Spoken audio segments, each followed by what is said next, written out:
Good evening, everyone, and welcome to the Bellevue Bruins Sports Network. Coming to you live from the Coach Jerry Mosser Court inside the Gordon Lozier Athletic Center on the campus of Bellevue University. We continue with our women's and men's basketball doubleheader as the home team Bellevue University Bruins take on the visiting Dickinson State University Blackhawks out of Dickinson, North Dakota. Mick Krupski and Jimmy Allen with you tonight to bring you the play-by-play and commentary as we get underway here in about 5 minutes with the men's side. The Bellevue women coming away with an 83-51 win over the Dickinson State Blue Hawk women. Got the wrong school, but hey, we're midway through the North Star Athletic Association schedule. School's starting to pile up for us here in the booth. A few teams with a lot of names that start with D's, I guess. So here we go with our men's side of the action tonight. The Bellevue men coming into this one with an 11-win and 8-loss record overall, 3-3 in the North Star Athletic Association. The Dickinson State University Blue Hawks, the top team in conference play to the first part of this 2024-25 season. The Blue Hawks 12-7 overall, but a perfect 7-0 in North Star play. Hey, tough contest for the Bruins. And it's geriatric night tonight. McKean Lattermill and Jerome Bynum down there getting some work at the retired Bellevue Bruins.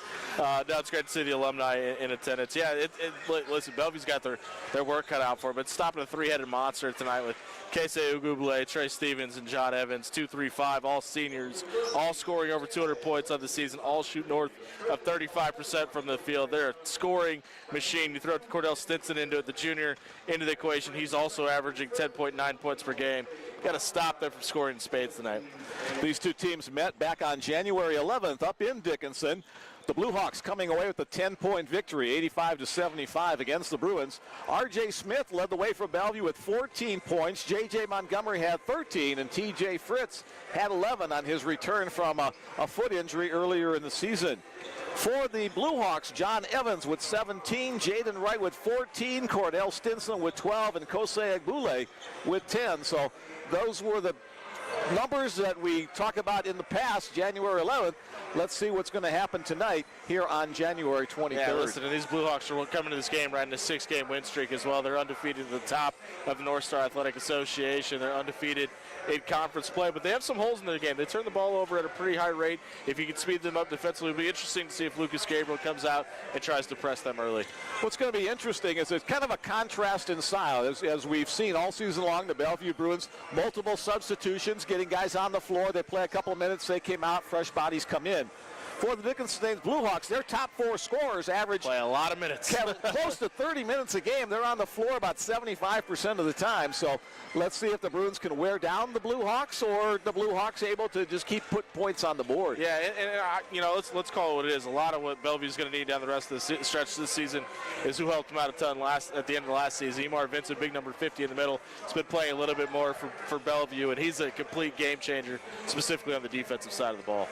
Last year, the Bellevue Bruins were both the conference regular season champion and the conference tournament champions, defeating Dickinson State by 20-point margin here at the Lozier Center to earn the automatic bid to the national tournament. So let's see if the Bruins have a little Coach Jerry Mosser court magic in them tonight. You pointed out Bellevue 3-3 in conference play this season. They finished the season 8-4 overall in conference play a year ago. So a little bit of a downtick from where they were a season ago. Maybe it's just a pendulum effect here. They started the season 2-9 last year. Maybe they're a little bit of low mid-season, figured out down the stretch. Both these teams feature some players that had all-conference honors last year. T.J. Fritz was a conference honorable mention last year. Liam Tomfrance made the NSAA all-defensive team for the Bruins.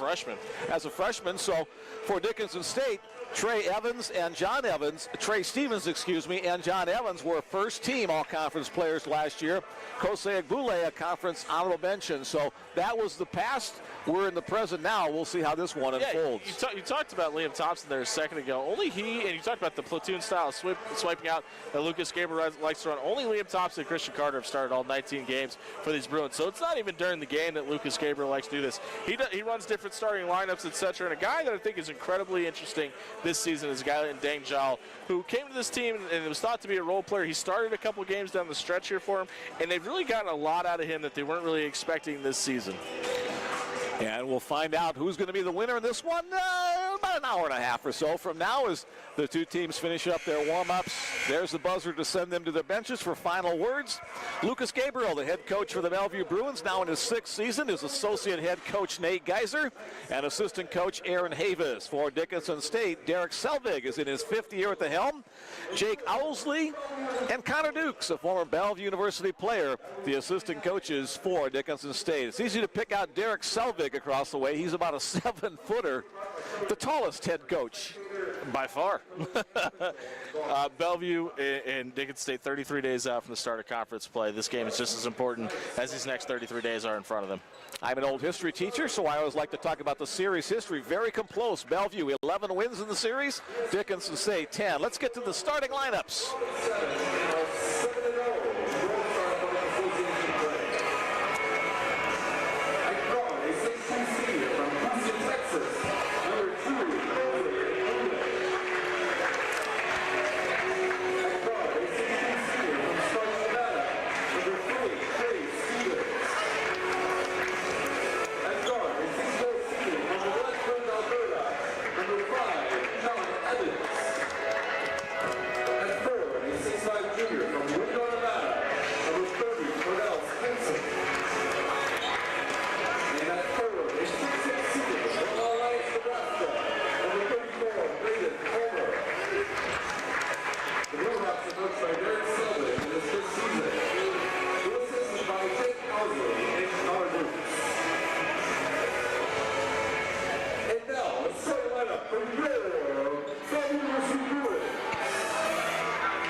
Thanks to Simon Falcon, our PA announcer, for the starting lineups. The Bruins in their white uniforms with gold trim. The Blue Hawks in navy blue with white. As we're ready for the opening tip-off, Mick Krupski and Jimmy Allen bringing you the broadcast, and the Blue Hawks control the opening possession into the hands of Kosei Egbule. Yeah, and he's one of the more exciting players in the North Star Athletic Association. He can make a lot happen really quickly. Watch him get to the rim tonight. It's going to be a ton of fun. Bellevue in a man-to-man defense as we start this one. Dickinson State with the opening possession, kind of feeling out the Bruins on the early start. Here's Trey Stevens with the basketball, trying to drive around Liam Thompson. His shot is a little help with the rim and the backboard, and the Blue Hawks up by 2. Yeah, Bellevue choosing to go man there right out of the gate, trying to funnel some stuff into Emar Vincent. Doesn't really work there. Liam Thompson does a good job. Just can't keep the basket away, or the ball away from the basket. Raphael Allen with the basketball for the Bruins across the way to Christian Carter. Now to Emar Vincent.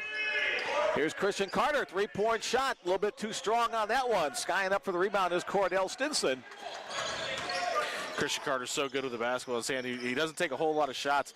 You want to know why? He's got 44 assists, just 19 turnovers. He's so good getting everybody else involved in the offense. Stevens, the kick-out pass to the top of the key to John Evans. That's no good. The rebound brought down by Raphael Allen. He'll bring the ball up the floor for the Bruins. Man-to-man defense for Dickinson State as well. Bruins post player Emar Vincent gives it off to TJ Fritz. TJ to Liam Thompson. Liam near the basket. Kick out pass Raphael Allen. Emar Vincent double team. Shot clock in single digits. TJ Fritz with the 3-point attempt. That one's off the side of the rim. No good. Kosei Egbule with the rebound. Bruins 0 for 2. Yeah, TJ shooting 40% from beyond the arc. You got to wonder how much he's still compensating from that foot injury. Egbule loses the handle of the basketball. Here's TJ Fritz leading the foot race. 2-on-2 break. TJ will get the shot off. Too strong off the board. Liam Thompson had it for a second, then stripped away by Trey Stevens. Sloppy play by both teams here. Both just going a little quicker than they really want to. Following up the 3-point shot. Off the mark on the attempt. 2 boards by early. Cordell Stinson. 2 boards early for Raphael on his 62nd rebound of the season there. Here's Fritz with the basketball for the Bruins. Bruins looking for their opening bucket. 2 minutes plus have gone by. Raphael Allen tries to work off the high screen from Emar Vincent. Raphael into the lane, double team, gets the shot up. They say no basket. That's going to be a traveling violation. One step too many for Raphael on the play. Yeah, it kind of looked like he took a shove to the back there also. J.J. Montgomery up off the bench. First player in for the Bruins, a single substitute here, replacing Raphael Allen. They really like what they've gotten out of J.J. Montgomery this season. He comes from San Mateo College. He's come in, put up a really quiet 101 points on the season, but just done everything right. Lucas Gabriel rewarded him with a ton of playing time. Trey Stevens with the basketball for the Blue Hawks. Blue Hawks trying to run some picks away from the basketball. Opens up a shot from near the arc on the miss by John Evans. Here comes Christian Carter up the floor. To the near side to Montgomery. Talk about Carter's ability to create offense for his team. It's a lot of what he does away from the ball. Lots of movement, constantly moving, trying to free up space. Bruins try the give and go play. It goes off the hand and the foot of Emar Vincent. The turnover gives the ball to the Blue Hawks. Yeah, 3 minutes without a basket for Bellevue. Some wholesale changes coming in, trying to spark the offense. Caleb Chang, Nigel Wilson, Raphael Allen back in, Deng Zhao, and Matt Mathuk on the floor for the Bruins. Still looking for the opening bucket. So watching Caleb Chang and shoot around, he made about 9 straight three-point shots. Let's see if that carries over to the game. Egbule, point guard, to this near side to Evans. Trying to look down this right side, left side by Cordell Stinson, trying to back Raphael Allen in. Stinson goes up, his shot rolls off the rim. Raphael with good defense and the defensive rebound. Both teams about 3 minutes of 0 points because Dickinson State scored on their first possession. That was it. Raphael Allen, part of the starting five. Again, that's kind of a non-entity, however. The starting five, only part of the whole as a team. Caleb Chang, just as Jimmy called, Caleb Chang hot before the game. Caleb Chang continues that into the game. Yeah, he kind of looks in his zone right now. I mean, he's a pretty decent defender, but I mean, he's all over Casey Uguble tonight. Whoever draws number 2 is going to have the work cut out for him. Hopefully they brought their running shoes. Egbule down near the baseline, kick out pass to Stinson. 3-point shot. Cordell Stinson, a junior from Reno, Nevada, knocks that one down. Egbule apparently doubles as an NFL quarterback with that shotgun pass there. The North Dakota and Nevada connection. Both the men's and women's team with residents of the state of Nevada on this Dickinson State roster. It's a long way to travel. Mathok with a great screen there. Kind of surprised he didn't cut to the rim. The pass to Nigel Wilson. Nigel's going to go to the free throw line as he's fouled. A great look inside to Nigel. Freed himself open. He's so good at that, cutting to the basket and getting a look. He's also a 68% free throw shooter on the season, something he wanted to get better at before this season started. Just under 10 points per game on the season for Nigel, the Tucson, Arizona native. First free throw off the back iron, no good. Into the game for the first time for the Blue Hawks comes Jaden Wright, a hometown Dickinson, North Dakota guy. Quite a few seniors on this roster for Dickinson State. 0 for 2 effort by Nigel, so he heads back on defense. Really rushed that free throw shot. Kind of surprised to see him do that after missing the first one. Egbule has it once again. Deng Zhao draws the defensive assignment, lost the handle of basketball. Here's Caleb Chang, a 1-on-3. Caleb does the smart thing and hangs up. Raphael Allen on the 3-point basket. We're tied at 5 off the assist from Chang. Great senior awareness there by Caleb Chang. He waited for the trailer to come behind and finds Allen with a wide open look and a great shot for Raphael to finish it off. Both teams with a 3-point basket already to their credit. That pass goes into the bleachers. Turnover gives it back to the Bruins. Yeah, Egbule was looking for right there, just kind of tossed it into no man's land. Almost gave it to Edley Hoda, who could have got an assist. Jake Daniel checks into the Blue Hawk lineup. 21 times these teams have met previous to tonight. Bellevue has won 11 of the contest. Dickinson State has won 10. And we've got an offensive foul against Raphael Allen. May have been a bit of a flop on the play by Wright, but he got away with it.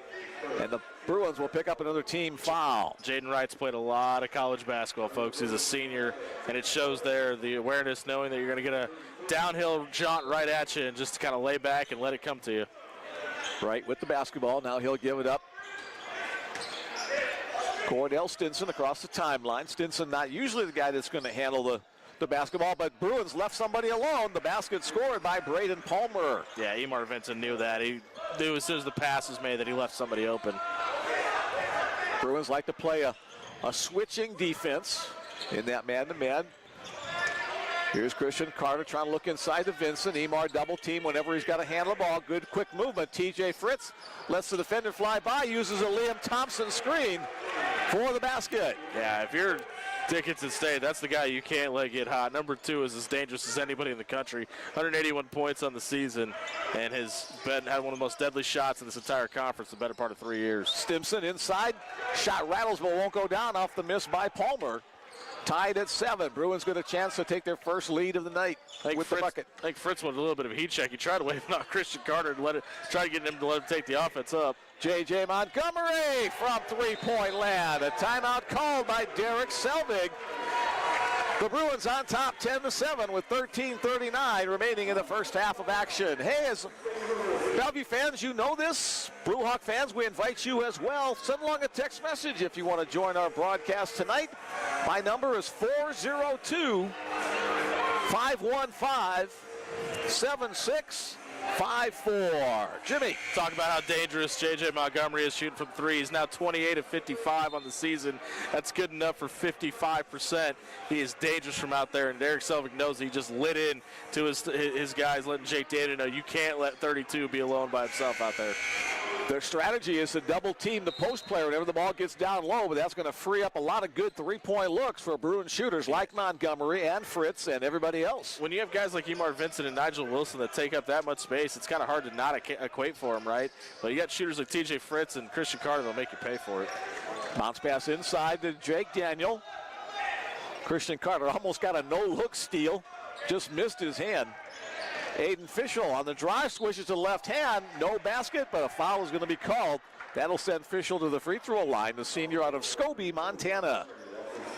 Lucas Gabriel is very upset right now, and he has every reason to be. That was not a foul. There was no contact made. JJ even pulled his hand off, but backside official with the whistle.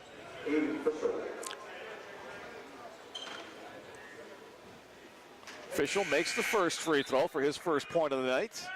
Into the game for the first time tonight comes Gus Wright, a 6'7" senior from Sheridan, Wyoming.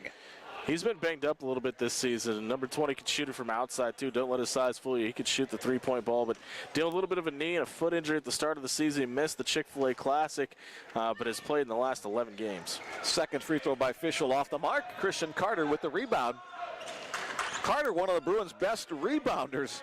Despite his size and position as a point guard, he's frequently on the top of the Bruins rebounding charts. Bodies on the floor. Whistle called from the outside official. Yeah, Gus Wright just kind of got his feet tangled up with Emar Vincent. That's not much you could do about that, but whistle's going to be called against somebody. And talk about guys that have had lower leg injuries. I mean, both of them are big body guys, but both those guys banging down low have kind of battled their way back into this season after dealing with some pretty serious injuries. Gus Wright picks up his first personal foul. Both teams with 2 team fouls. Liam Thompson comes on to make the catch. Still plenty of time on the shot clock. We're at 15. Here's TJ Fritz trying to work around right. Gets the shot off, deflected out of bounds. It'll stay Bellevue basketball with 11 seconds on the clock. Yeah, TJ got a little bit of travel there. He came off the ground and landed back down. No whistle.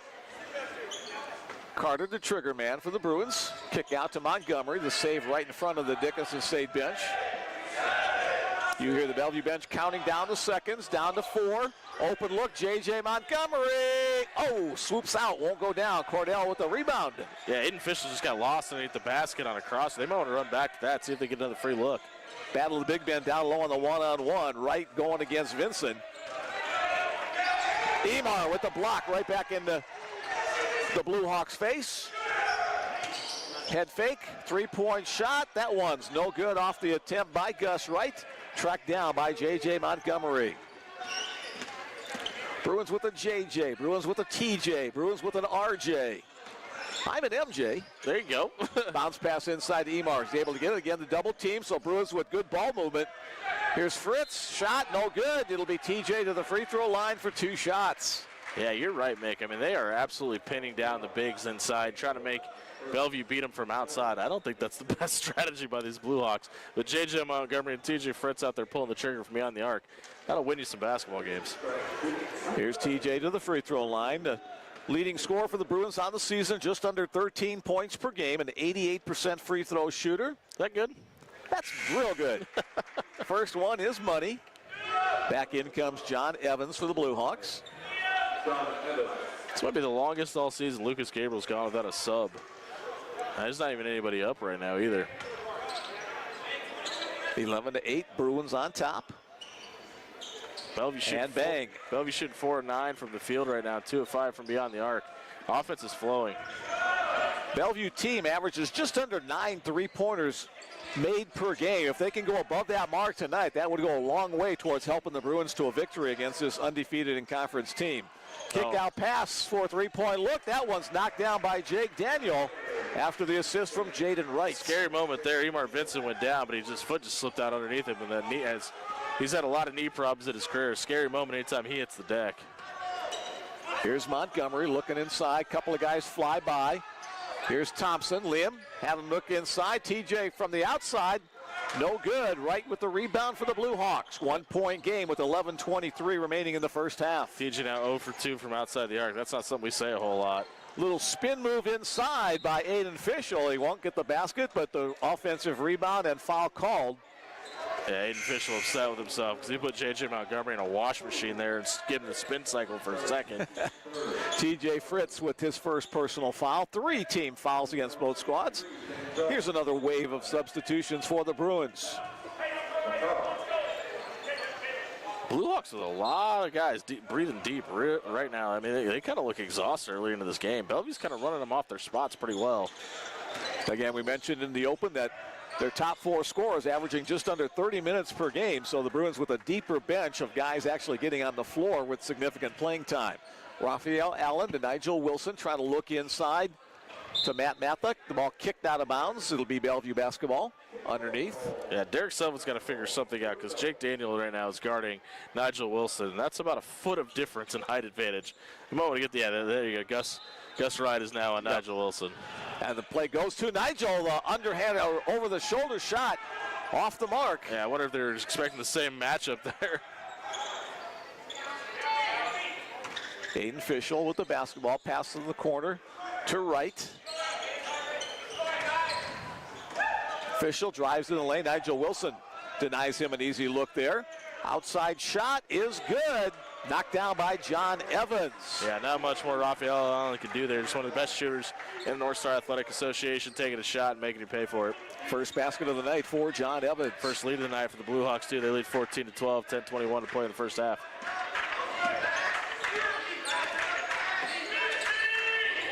Matt Mathuk down low. He's got a one-on-one. Has a size advantage. Going to be hit on the arm by John Evans. That'll be 2 free throws upcoming from Matt Mathuk, the Council Bluffs, Iowa native.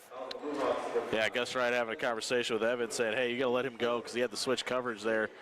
Foul not necessary when you got a big body like that behind you. First personal on John Evans. Short on the first free throw for Matt. Somewhere he struggled. He's just a 43% free throw shooter on the season. He hasn't had a ton of attempts. Just a spot in his game he's got to get better at. Again, short. Jake Daniel comes away with the defensive rebound. We're at the halfway mark of the first half. Next stoppage of play will be immediate timeout. Blue Hawks up by 2. Yeah, they're a little bit of an offensive drought right now in case Uguble is going to come back in here and try to give him a spark. Entry pass down low to right, working against Nigel Wilson. Wilson does a good job of keeping his body between him and the basket, but it rolls off and goes down the basket. Nigel looks noticeably frustrated here through this early part of this game. He's kind of hanging his head a little bit. He's got a couple of pretty big size. They need number 5 involved in this game. Here's Caleb Chang resetting the Bruins offense. Shot clock at 12. Caleb working off the screen by Mathuk. Into the lane, spin move. Caleb up and in. Caleb doesn't get a lot of shots in there, but he makes that one count. 4 points already for Caleb Chang. Yeah, the Bellevue Bruins just doing such a really good job of situational awareness. They're noticing all the bigs and the crashing of this sort of like funneling coverage to the paint that the guards are just making the Blue Hawks pay for it. Quick pass to the corner. The shot by Gus Wright. It's short. Battle for the rebound. Caleb Chang comes away with it. Heads the other way. Bruins had a seam on the right side momentarily, but Dickinson State gets back on defense to close it. Here's Nigel Wilson, three-point attempt. That'll get Nigel's night looking better. He shoots 33% from out there. He's prone to take a couple of those, and he can make them if he's in the right set. Shoot his pull on his feet like he just did. QED, as we used to say, quad era demonstratum. It means you just proved the point. Just spell it.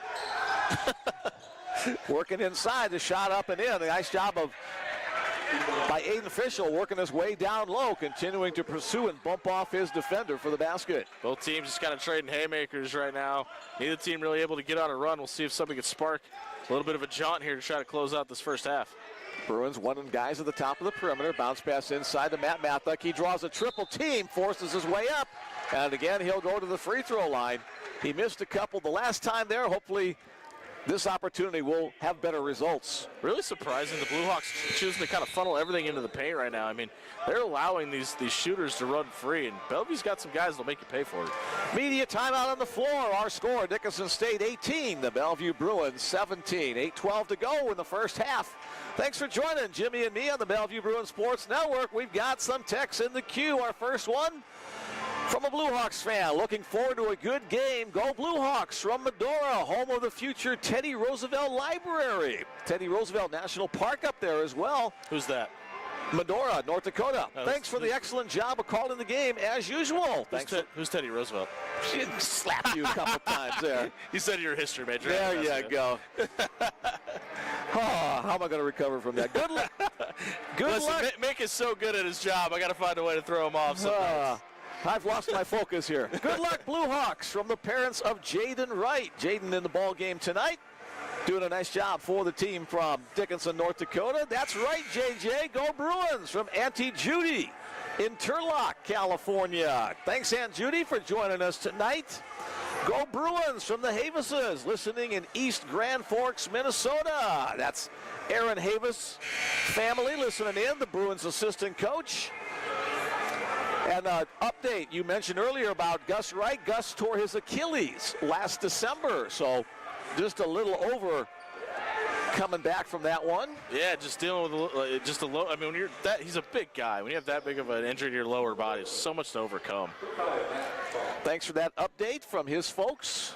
And thanks, everybody, for joining us tonight on the Bellevue Bruins Sports Network. Again, that text message number, 402-515-7654. Matt Mathuk makes the fourth of his free throws tonight, his first point of the night. 18-18 our score. Ties the ball game up, gives Bellevue a chance to try to get the lead back here with a stop. Aiden Fischel, guarded by Raphael Allen. Trey Stevens. Trey matching his jersey number as well. On the switch off inside, Raphael Allen got a deflection, but Blue Hawks keep the possession. Shot clock down to 5. Into the lane, the bounce pass. A nice defensive play by the Bruins' Matt Mathuk to get in the way of that pass. 2 seconds left on the shot clock as he fell out of bounds on the baseline. Yeah, the Bellevue bench trying to signal something in because guys were late getting up. They're trying to make sure everybody gets set. Great job by the officials letting everybody get back in. Turnaround three-point attempt. That one's no good. Off the miss by John Evans, and the Bruins a chance to regain the lead. As we mentioned earlier, it's been kind of a back-and-forth contest. Each team has had the lead for moments. Nigel Wilson's all 6'7" that he's listed of, and sometimes all he's got to do to play defense is just stand there. Turnover against the Bruins. Blue Hawks have a three-point opportunity from John Evans outside. No good. Raphael Allen there for the defensive rebound for the home team. Yeah, you can't do that too many times. John Evans is going to make you pay for those left open shots. Here's Raphael Allen. He'll make the Blue Hawks pay for being left over there behind the arc. The Bruins a three-point lead. Bellevue's first lead since the 14-minute mark. We'll see if they can hold on to it here. They've done a good job turning away the Blue Hawks offense in the last 3 possessions. Allen with 6 points, all of them coming from behind the arc on 2 made trays. Shot inside, banked home by Aiden Fischel. And the Blue Hawks close to within 1. Timeout on the floor with 6:51 to go in the first half. The Bruins 21 and the Blue Hawks 20. Yeah, well, that was a good job by the floor crew there getting to that wet spot. That's the second time somebody fell in that spot over there. John Evans fell in the last offensive possession. Dang Jal goes down over there. A little bit of moisture on the floor. No perspiration outside, a little bit inside. A little warmer today than it's been all week. It was 30 below zero wind chill on Tuesday. Local schools were forced to cancel because of that. 50 degrees today. Yeah, 50 Heat today. wave. So, yeah, minus 30 wind chill to 50 degrees today in the course of 4 days. So, spring, come on back. We miss you. That's right. Midwest winters. If you don't like the weather, give it 5 minutes. And it'll change. So, North Dakota natives know something about winter weather as well.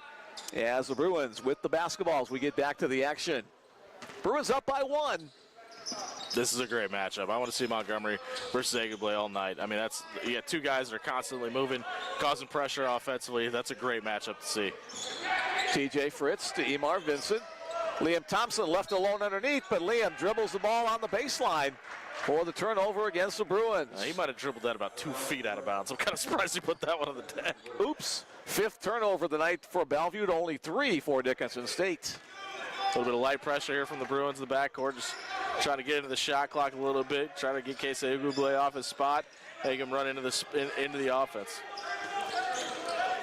Eguble running, trying to get open down the low, but he's going to be called for a traveling violation. Doesn't agree with the call, but it's going to stand. Yeah, TJ Fritz just using his feet there to cause some space. Great turnover there by the Bruins defense. Bellevue trying to deliver the first loss of the conference season for these Blue Hawks today with the win. Blue Hawks 7-0 in conference play. Bellevue 2-3.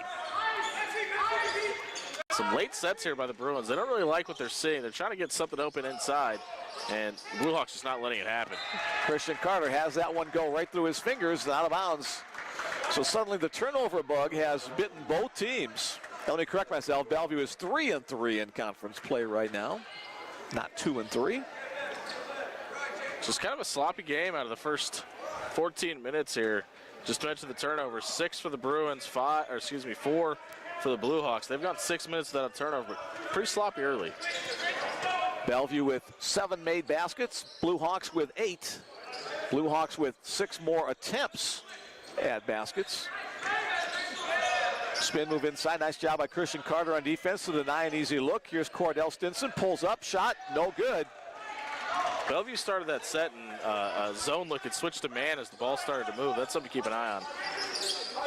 DJ tried to get down the baseline, but Stinson denied him the look there. Spin move inside to Emar Vincent. Draws a double team. Again, the quick ball movement. Open look for J.J. Montgomery. A little bit too strong. Stinson with the rebound. That was the exact same set that they ran to Christian Carter on that last possession that ended up out of bounds. Got an open look for Bellevue. We'll see if they come back to that. Evans, 3-point look. That's no good. Carter with another rebound for the Bruins. Christian Carter with 3 rebounds so far.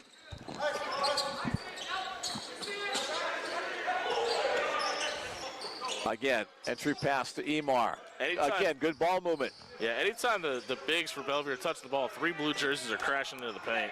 TJ, 2-point attempt just inside the arc. TJ knocks that one down for his 6th point of the night. He's 2 of 6 from the field. He's just had a lot of highly contested baskets or shots at the basket. That one, wide open look for mid-range. Gets it to fall through. 4.5 minutes to go before halftime.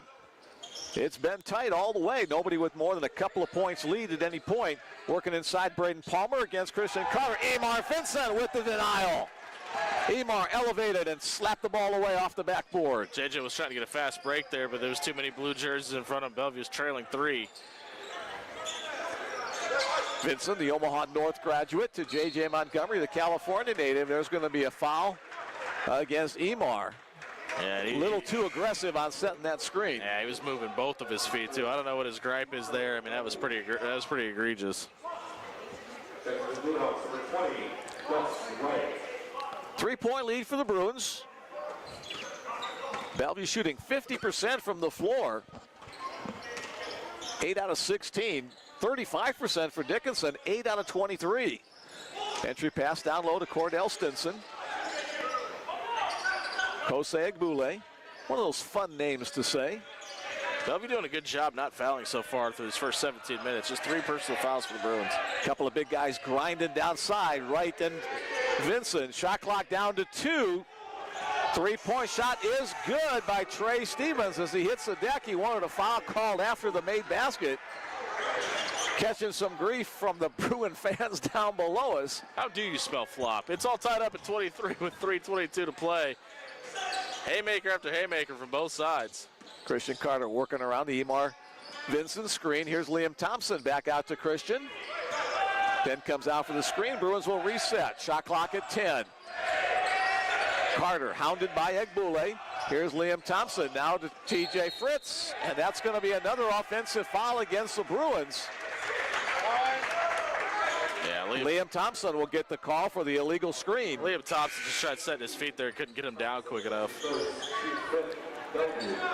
So a couple of offensive fouls against the Bruins in the last minute. 3:02 remaining. All 3 of them away from the ball, too. And then see kind of the huddle, the starting 5 over there with Lucas Gabriel talking about what we need in the last 2 minutes here out of those guys to get some baskets, probably head in the locker room with a lead. The fresh bodies on the floor, 1B if you will. Wright fakes the 3-point shot, gives it to Stimson. Stimson finds Wright inside. Nigel Wilson able to get back on defense and make the block. Nigel, the team leader in that category. Caleb Chang liked something. He came up quickly. I think he was going to try to go to the rim there. Just couldn't get the spacing he needed. Wilson draws the double team. That one's tipped inside. Raphael unable to get to it, however. Shot clock at 12. Raphael looking for a seam, able to get there, quick release, no good. Kept alive inside by Matt Mathek. Here's Nigel with the shot right before the buzzer, no good. Stinson with the rebound for the Blue Hawks. I thought that hit the rim. I think the Bruins probably should have got a fresh set there. I thought so too. I was kind of surprised when the shot clock just kept going down. Good court awareness by Nigel, though, to realize that. Yeah, the official on our side waved no rim touch, so. 3-point shot by Kosei Egbule. And the Blue Hawks back on top by 26-23. Yeah, we talked about not letting TJ Fritz get hot. You can't let Kosei Egbule get hot either. Now he's 2 of 2 from beyond the arc. Caleb Chang, point guard for the Bruins, trying to work around the double screen at the top. Nothing available there. Nigel Wilson on the entry pass again. The quick double team. Kick out pass. Raphael Allen with a defender flying in his face. Raphael Allen ties it at 26. You got some big-time playmakers making some big-time plays for both of these teams right now. Starters making things happen. This is going to be a fun one down the stretch. Egbule into the lane. Matt Mathek makes an offensive play and the steal. Bruins have a 2-on-1. Nigel Wilson on the flush. That brings the Bruin fans to their feet with 1 minute to go before halftime. The Bruins up by 2. He almost jumped too late. I was a little worried that he wasn't going to get there, but being 6'7" helps.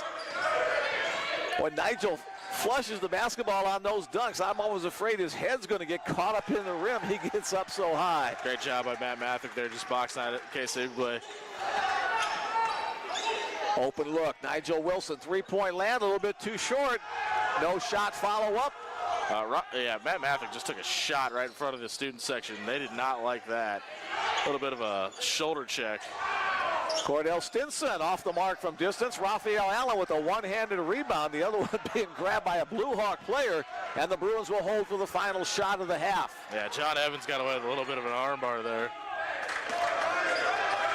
12 seconds. Caleb Chang hawked by Egbule. Nigel Wilson inside with the left hand. Nigel Wilson with the basket. 3 seconds left. Ball loose on the floor. Blue Hawks will not get a shot off before the buzzer. We are at halftime. Our score, the Bellevue University Bruins 30. The Dickinson State University Blue Hawks 26. The Bruins at 3-3 in conference on top of the 7-0 Blue Hawks. 4 points doesn't feel like a lot, but in this game, that's a massive hill. That's the second largest lead of the night. Bellevue controls both of those. They got a 4-point lead and 3 really good defensive possessions there at the end of the half. TJ Fritz with 6 points. Raphael Allen with 9. Caleb Chang with 4. Nigel Wilson with 7. Matt Mathek with 1. And JJ Montgomery with 3 to round out all the scores for the Bruins for that first half. A quick check of some of the team stats as well. Bellevue shooting 50% in that first half, 11 of 22. Dickinson State 36%, 10 of 28. Bellevue has made 5 3-pointers, also 5 for the Blue Hawks. 3 of 8 from the free throw line. That's hurt the Bruins a little bit, only 38%. 1 of 2 for the Blue Hawks, 50%. 8 turnovers for Bellevue, 5 turnovers against Dickinson State. Bruins winning the rebounding battle 19-13. Both teams with 2 offensive boards as part of that total. 8 different Blue Hawks have made a basket. The problem is only 2 of them have made multiple. Right now, you got to find a way to get multiple guys going. You can't rely on just Trey Stevens to be making baskets for you. Trey Stevens and Aiden Fischel with 5 points apiece. A whole crew with 3. Boulay, Evans, Daniel, and Stinson with 3 points apiece. Wright and Palmer with 2 points apiece. That's the individual scoring for Dickinson State. Raphael Allen, top scorer with Bruins, 9 points on 3 3-pointers. Nigel Wilson with 7. TJ Fritz with 6. Caleb Chang has 4. JJ Montgomery with 3. And Matt Mathock with 1. No. All right. Nick Krepp's going to head down to the court now and do the limbo here? Is that what you got going on? I think not. Going to pass on this one? All right. Yeah. My limbo days are behind me as some of the Bruins students get involved in the halftime activity. Let's get a couple more looks at some text messages that we've got in the queue here before we take our halftime break. Let's go Blue Hawks from Trey Stevens' family listening in Sparks, Nevada. And from right near Nevada, Arizona, let's go Nigel. From your family watching in warm and sunny Tucson, Arizona, Bear Down Bruins. I like that, Bear Down Bruins. Play on words, yak yak. Jonas in Moorhead, Minnesota. Say hi to both Coach Monlux and Rod Kleingen across the way for me. Go Blue Hawks. Rod is the radio guy for the Dickinson radio station. He's a longtime guy there, has followed the Dickinson State Blue Hawks, even back in the days when Bellevue baseball head coach Dwayne Monlux was part of the crew. Who's our level C reporter? There we go. When was the last time you made a half-court shot, Mick? 1970 something, I think it was. Yeah, probably for me as well. Ooh, that one had a chance, one of the Bruin baseball players. All right, Jimmy and I are going to take about a 7 or 8 minute break. When we come back, more exciting men's basketball action. The Bruins up 30-26. That text message number once again, 402-515-7654. Back in a bit.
Welcome back to the Bellevue Bruins Sports Network. We are still in the waning minutes of our halftime break. The home team Bruins up by 4, 30-26 over the visiting Dakota. Excuse me, I said it again. Dakota and Dickinson State. Those D words get me all the time. Somebody at the state.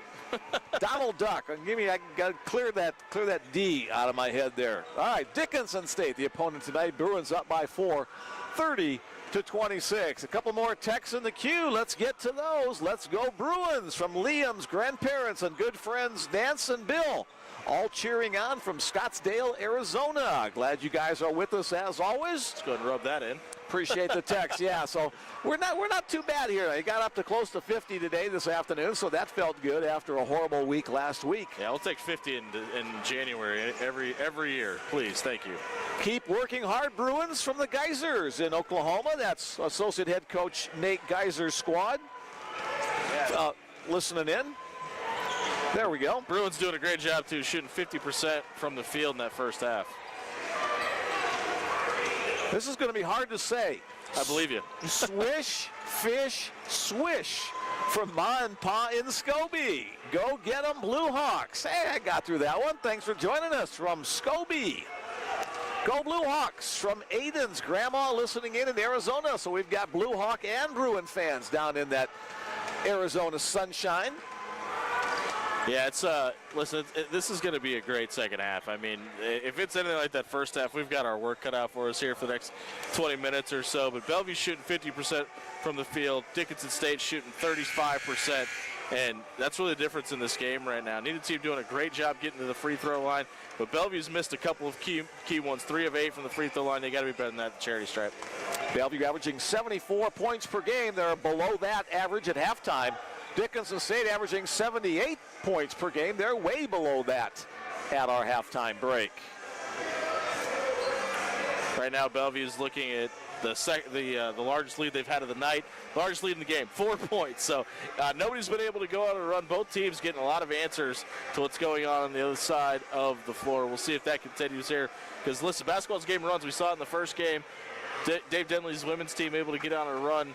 Neither team here so far has been able to, but when you get the shooters, the level of these two teams have, and that makes sense.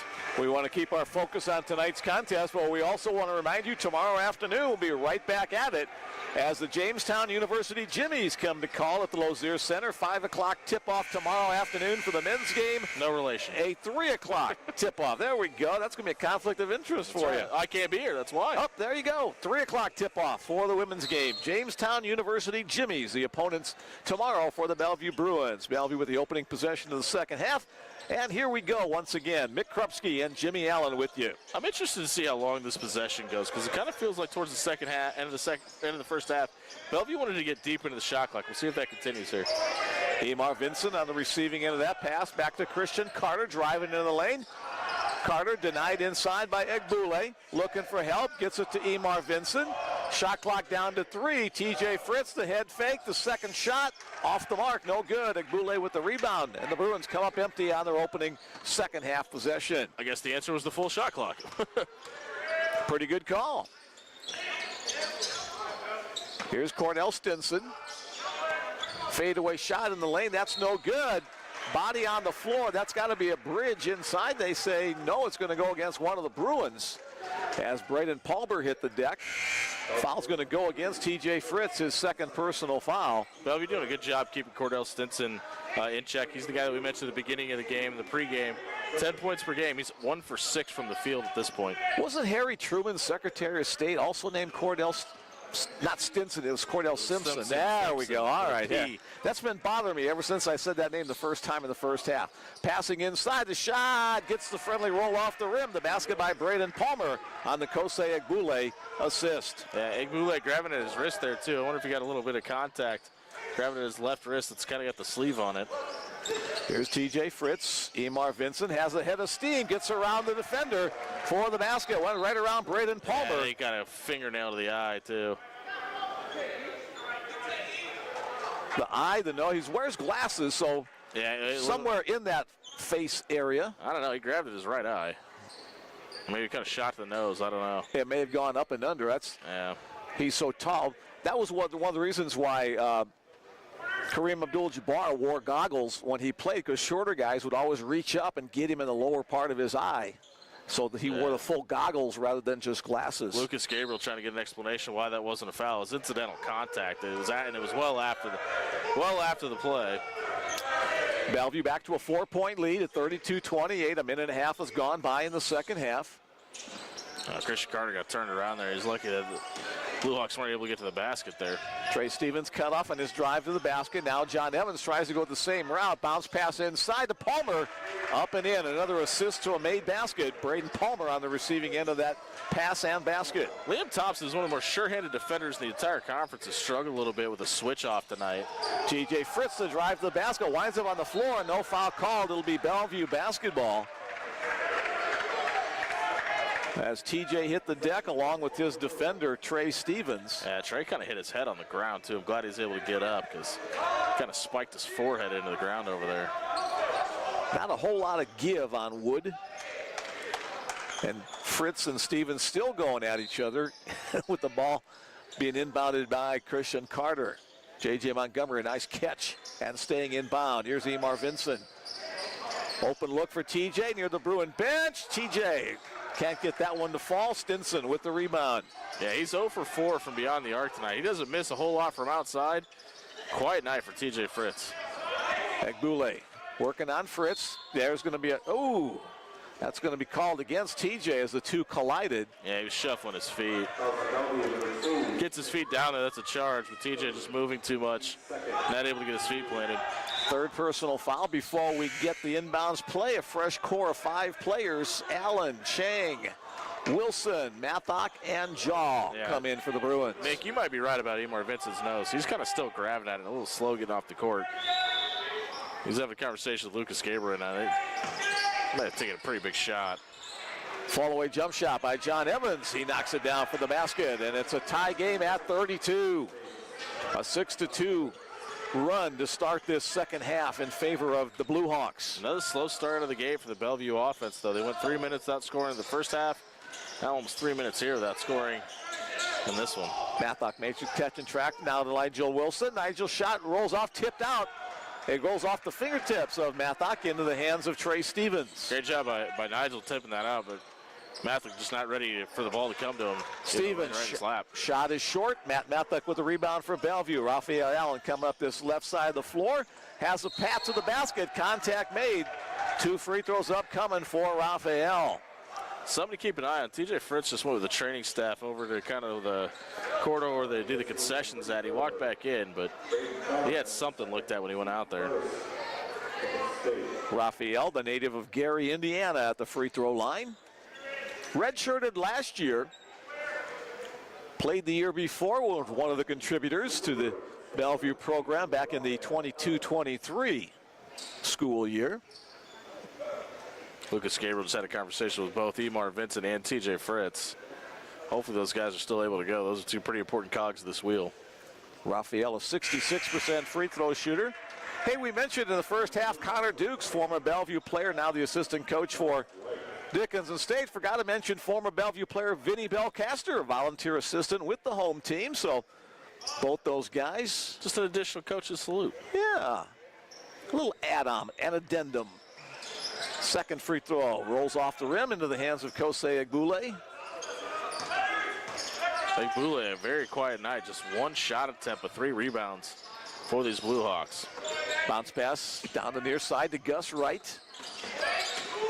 Trey Stevens round the corner. Bruins switch on defense. Still trying to work down sidelines. Ooh, they're going to say it stays Dickinson State ball. Yeah, I got dribbled off of Matt's foot. And Stevens and the official having a semi-heated conversation over there. It's getting a little chippy, too. Yeah, and now we might, I thought he was going to whistle up a tee there. Yeah, well, Raphael and in case of Egbule are kind of a little pushy-shovey there.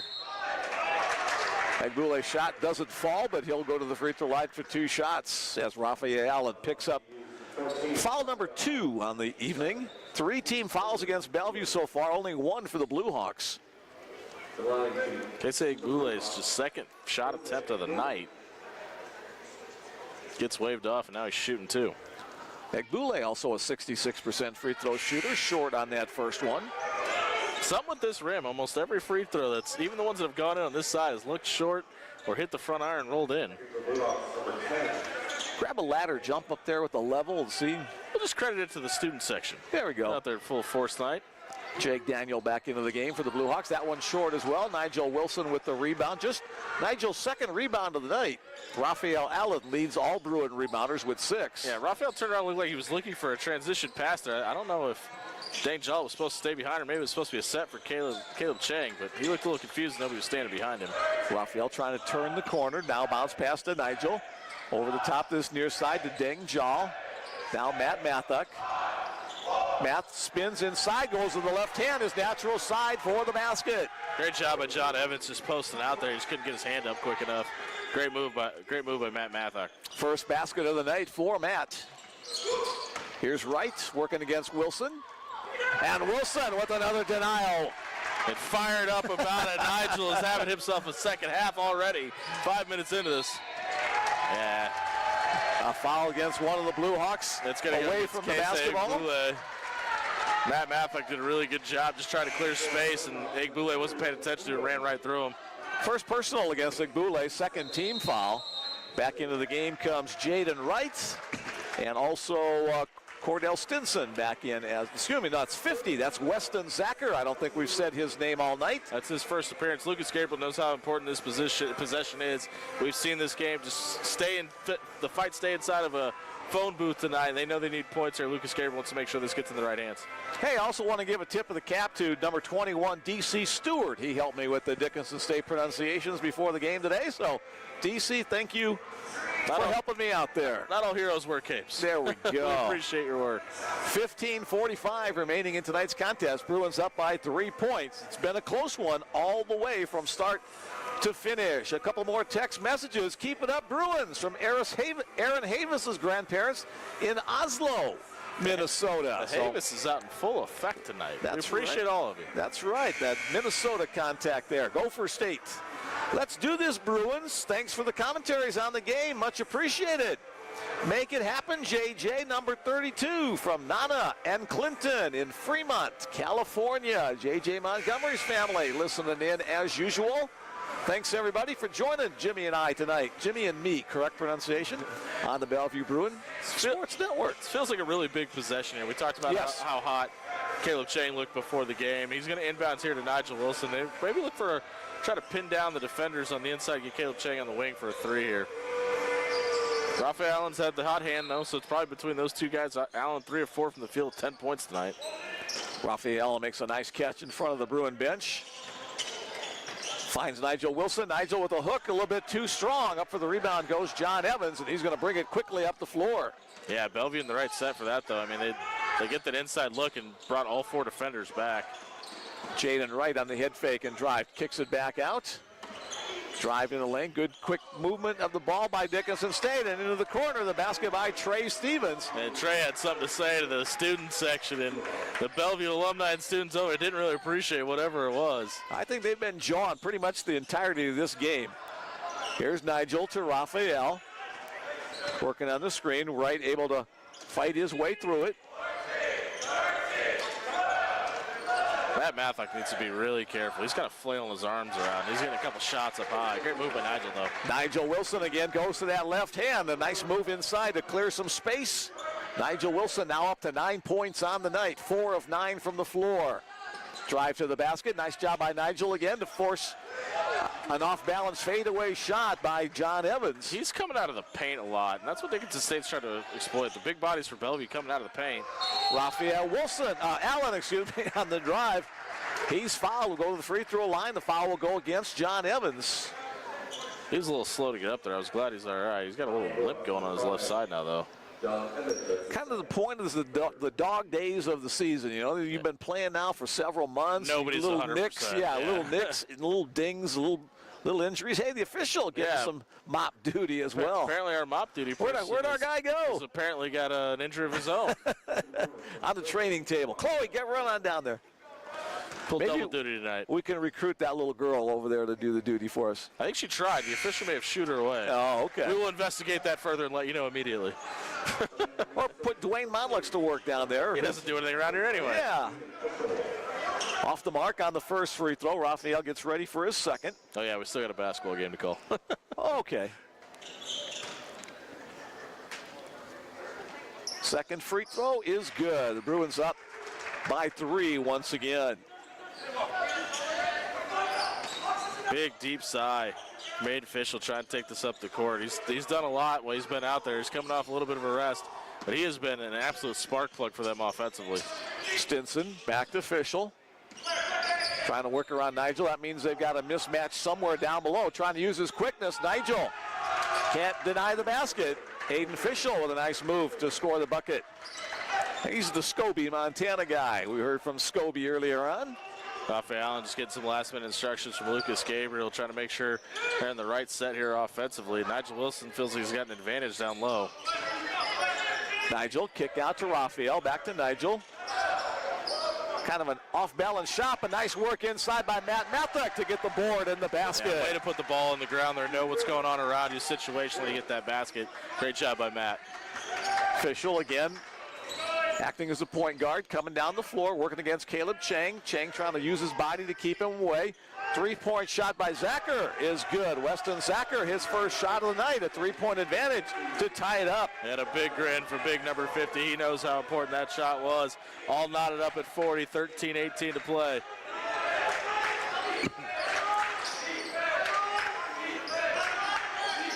Bellevue trying to regain the lead. Inside battle against Mathek and Stinson. Cordell Stinson will pick up his first personal foul. 4 team fouls against the Blue Hawks to 3 for the Bruins. Enter 5 fresh bodies for the Bruins. A little turnstile at the scorer's table. Yeah, this feels like this is a drop for Emar Vincent here. Get him under the basket. He's got 2 bodies on him, but he's got enough height. He can just kind of go up and get it. Liam Thompson on the receiving end. Gives it back to Christian Carter. Lucas Gabriel wanted a foul called. He'll wave that one off, however. Carter shot off the mark, but kept alive. Bruins a fresh 20 seconds on the second chance attempt. Carter in traffic as it dribbled off the foot of his defender, Jaden Wright. Yeah, Christian was hoping Liam Thompson would pin down, stay at the three-point line there on the way back for a leave behind. But Liam was kind of face guarded by Cordell Stinson. Again, Liam makes himself available on the pass, and there's the grab inside. That's the same play the Bruins ran just seconds ago that Lucas Gabriel was upset that there was no foul call. This time, he gets some satisfaction. Yeah, that's five team fouls for Dickinson State now. First personal against Jaden Wright. There's Jaden Wright and Gus Wright. I don't think they're a relation. They come from different towns. Christian Carter using his body inside against Wright. Another 2-point lead for Bellevue, just trying as hard as they can to pull away from this thing, but the Blue Hawks staying right in it. Both teams showing that man-to-man defense. Drive to the basket by Aiden Fischel. He winds up against the padding on the far wall. Nice little slide there. Hey, J.J. Montgomery is trying to send him up to the business office up the hill on that push.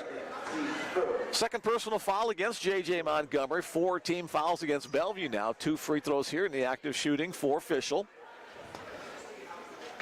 Fischel with 7 points on the night. Second leading scorer for these Blue Hawks. He's been super active. Making 8. He's tied for the lead scoring for Dickinson State. Averaging about 7.5 points per game on the season. Takes a little walk away from the free throw line. Some guys like to do that. Others like to just keep their toe right on the line, especially if you make the first one. And he makes the second as well. We're tied once again at 42. He's got 9. Despite it being a 42-42 game, Dickinson State does not have anybody in double-digit scoring right now. Kind of spreading the wealth. Knocked out of bounds. It'll stay Bellevue basketball. Jake Daniel got his hand in there to deflect it out of bounds. Intensity level's been turned up defensively for both teams now. You can kind of feel it. A lot of pressure being put on shooters. A lot of pressure being put on ball handlers. Drew Zuha from the women's team was our guest on the post-game show, and I asked her what's the difference between the high school level where she played last year and the college level where she's playing now this year. She said the strength of the players on the men's side, the exact same thing is key. These are strong young men on the floor. Yeah. They don't want to give an inch. And physicality being turned up to another level. It got a little bit chippy at the end of the first half. We may see that turn back up here in this later part of the second half as well. Thompson with the basketball. Lucas Gabriel directs the team to reset it up top of the key. Shot clock down to 12. Carter trying to drive left side of the lane. Again, Wright trying to use his body to keep him away, but Christian Carter wins that matchup. Yeah, Christian Carter had something to say to Wright, too, and let him know how many points that was worth as well. We talked about that inside matchup between the big guys. There's also something to watch on that matchup between the outside guys as well. Fischel with an acrobatic basket falling away, and he'll get an and one as well. Lucas Gabriel's got to be careful. He got really animated about something over there. It might have been Christian Carter chirping, but he's got to keep his cool. He made it out. It's almost out to the Jerry Mosser signature. Aiden Fischel to the free throw line for the and one free throw. Chance for the Blue Hawks to regain the lead. Bruins led by 4 at halftime. But neither team has been able to get more than 4-point separation this entire game. Huge free throw there for Fischel to miss. So we remain tied. Bruins working inside. Emar Vincent goes right around the man but loses control of the basketball. Here's Fischel leading the break, 3-on-3. Don't have an advantage, spins inside, got himself up in the air, lost control of the basketball. Great job by J.J. Montgomery there, just using his feet to keep the ball handler in front of him. Use spacing for defense. Here's Egbule on the drive. Emar Vincent, the big roadblock there. Emar makes contact off his feet, so that'll go against the Bruins big man. That'll be his second personal foul. Now 6 team fouls for both squads. That's not something you see him do a ton. Leave his feet like that. A little surprised he came up there. Very uncharacteristically of him. Hey, there we go. Teammate getting the work. E. Fountain from the volleyball squad helping out with mop duty tonight. It's an all-around volleyball effort tonight. Behind the camera on the floor with the mop. Bellevue Volleyball, the national championship runner-up this year. Great season for the young ladies. 32-5, the overall record, right? 32-5, so outstanding effort. First lead for the Blue Hawks since the first half. They lead by 1 now, and Egbule with a chance to make it a 1-basket lead. Blue Hawks have made all 3 of their last 3 shots down low. A couple of free throws there. 46-44, 11-15 and counting before this one is over. Nigel Wilson alert to not having his pocket pick. Raphael Allen swoops around the rim, falls away into the hands of Kosei Egbule. Man, that's the third one he's had that's hit about every piece of the cylinder but not falling through the basket. Into the lane, kick out to Jake Daniel, and a foul call. Daniel was behind the arc, so he'll get 3 free throws upcoming. Raphael Allen will pick up the foul. That's his third personal. Raphael's a little upset there. His feet just got tangled up. Not much he could do about that, but you just got to stay out of the shooter's way there.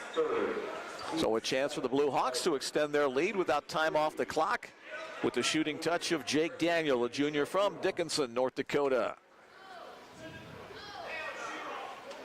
Short on the first one. This basket on this side, everything is coming up short over here. It's the weirdest thing. The Blue Hawks have 4 Dickinson natives on their roster. Jaden Wright, Jake Daniel, Jake Schob, and Britton Cranston, all hail from the hometown of Dickinson State University. 4 points is the biggest lead Dickinson State has had so far, and they got the chance to tie that lead right now. And that one is good. So there's the 4-point lead. Okay. A warning. Yeah, it's a warning. I mean, against Braden Palmer not to touch the basketball after it goes through the hoop. It hit him in the elbow, but whatever. Yeah. I mean, he didn't do anything. Yeah, just get out of the way. Alert play by Kosei Egbule to make the steal on the attempted bounce pass into Nigel Wilson. So another chance to extend their lead. Egbule retrieves the basketball. Talked about runs, nobody able to get on one. This is a chance for Dickinson State to get on that run, and here it is, a 10-point swing here now for Dickinson State. They're on a 12-2 run. Egbule with the basket. That gives him 7 points on the night. Lucas Gabriel calls the timeout for the Bruins. 10:32 remaining in the game. It's Dickinson State 50, Bellevue University 44. Yeah, and Gabe walked over and had something to say to the officials. There's something happening over around the elbow on this side of the court that he is furious about. He keeps yelling and pointing at it, but 0 calls going the Bruins' way right now. Could be a grab, could be an elbow. Is something that we are not I haven't alert seen to up here. I'm trying to keep an eye on it. I'm not seeing what he's pointing at. But he's got a clear view of it. It's only about 25 feet or so away from where he is on the bench. Oh, yeah, absolutely. And Connor Dukes wants to have a word here, too, with the officials about something over on that side. So the game within inside the game has now begun.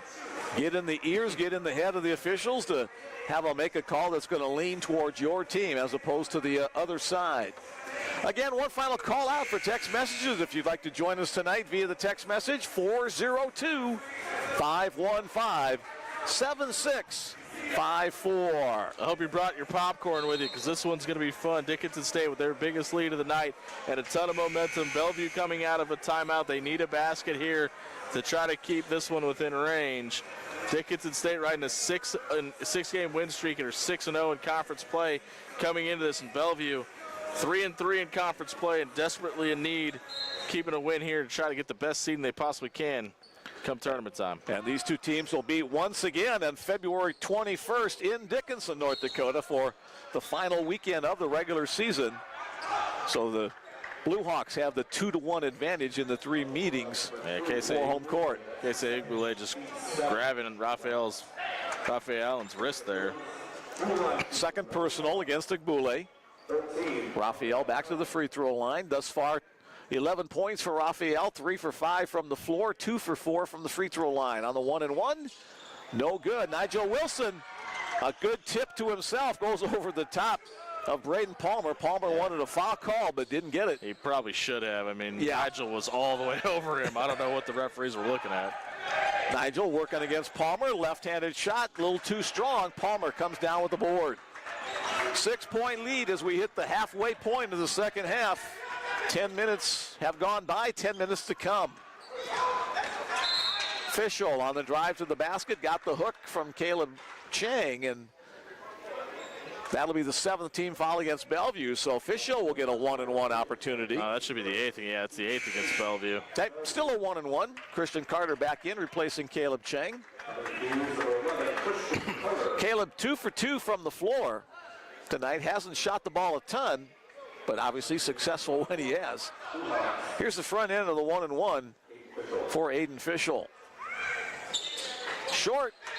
Nigel Wilson grabs the ball. Outside official points at one of the blue-clad players for the foul called. And that's going to go against Braden Palmer. And that will be his 3rd personal foul. Palmer with a little bit of a chuckle because that's exactly what Nigel Wilson just got away with on this side. Call goes against him. That'll send Nigel Wilson to the free throw line. The Tucson, Arizona native gets ready to front end of the 1-and-1 and off the mark there. Igbule goes up for the rebound. Well, nearly a 70% free throw shooter too, and he's just struggled tonight from the charity stripe.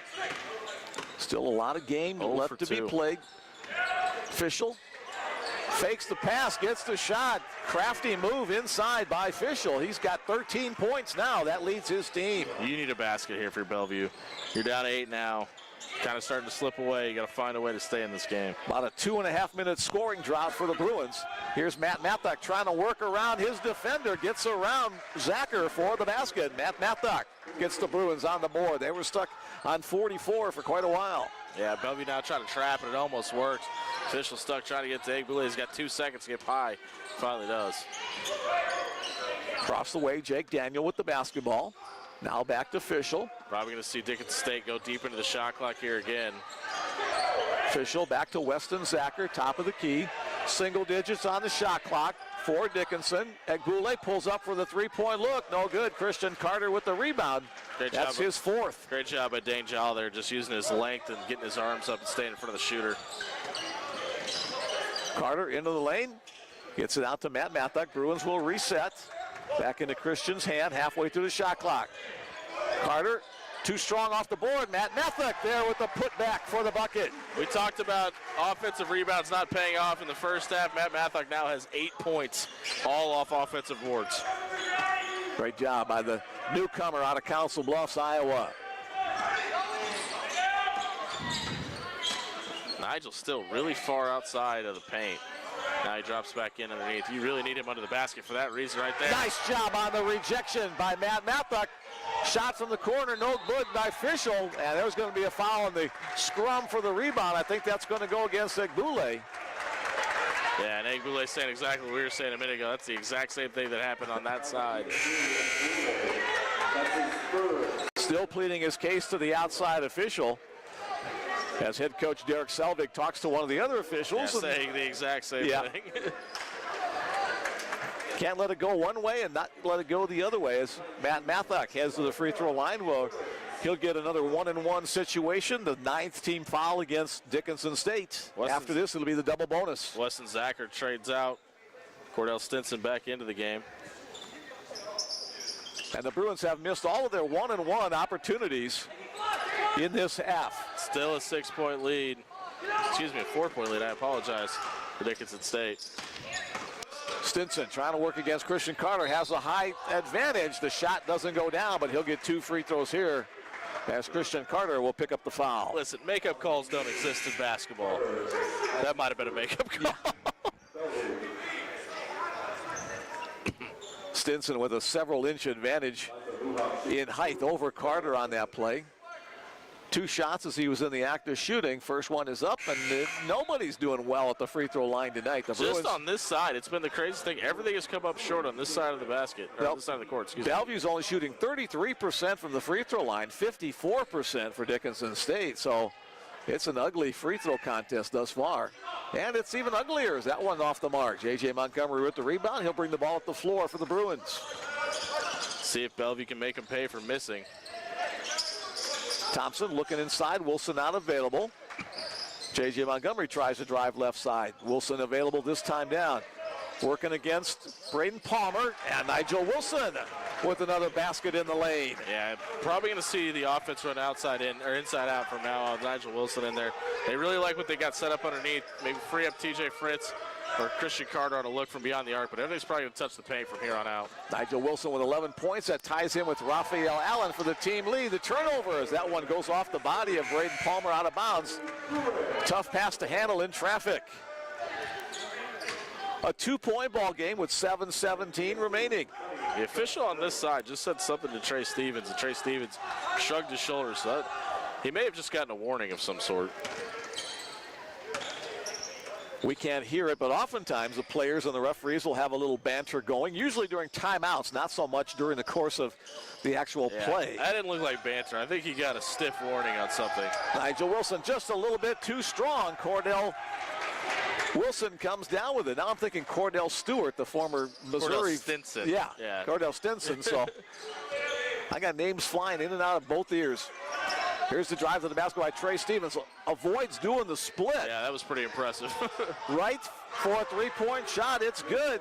Gus Wright knocks that one down from outside. The Sheridan, Wyoming native. Yeah, we might see Marvitz come back to this game. Nigel Wilson looks really gassed right now. Big breath after that defensive effort there. Nigel, last time a little too strong, this time a little too short. You're right, Jimmy. He's gassed. He's a tired hoss out there on the floor right now. He's laboring trying to get back to the other side of the court. I mean, no disrespect to Nigel. He's working his tail off right now. He's just got some minutes on him. Liam Thompson will be called for the foul. That will send Cordell Stinson to the free throw line. And R.J. Smith not available tonight. He's in street clothes on the Bruins bench. Yeah, there's Emar Vincent getting ready to come back in. Some last-minute instructions. Nigel looking over and tapping his head to the bench said, hey, I need a blow here. That free throw settles in. A 6-point lead for the visitors. Emar back into the game. Across the way, Lucas Gabriel clapping for his team. Nigel handshake for Nigel. Yeah. And both free throws converted by Stinson. Timeout on the floor with 6:04 to go.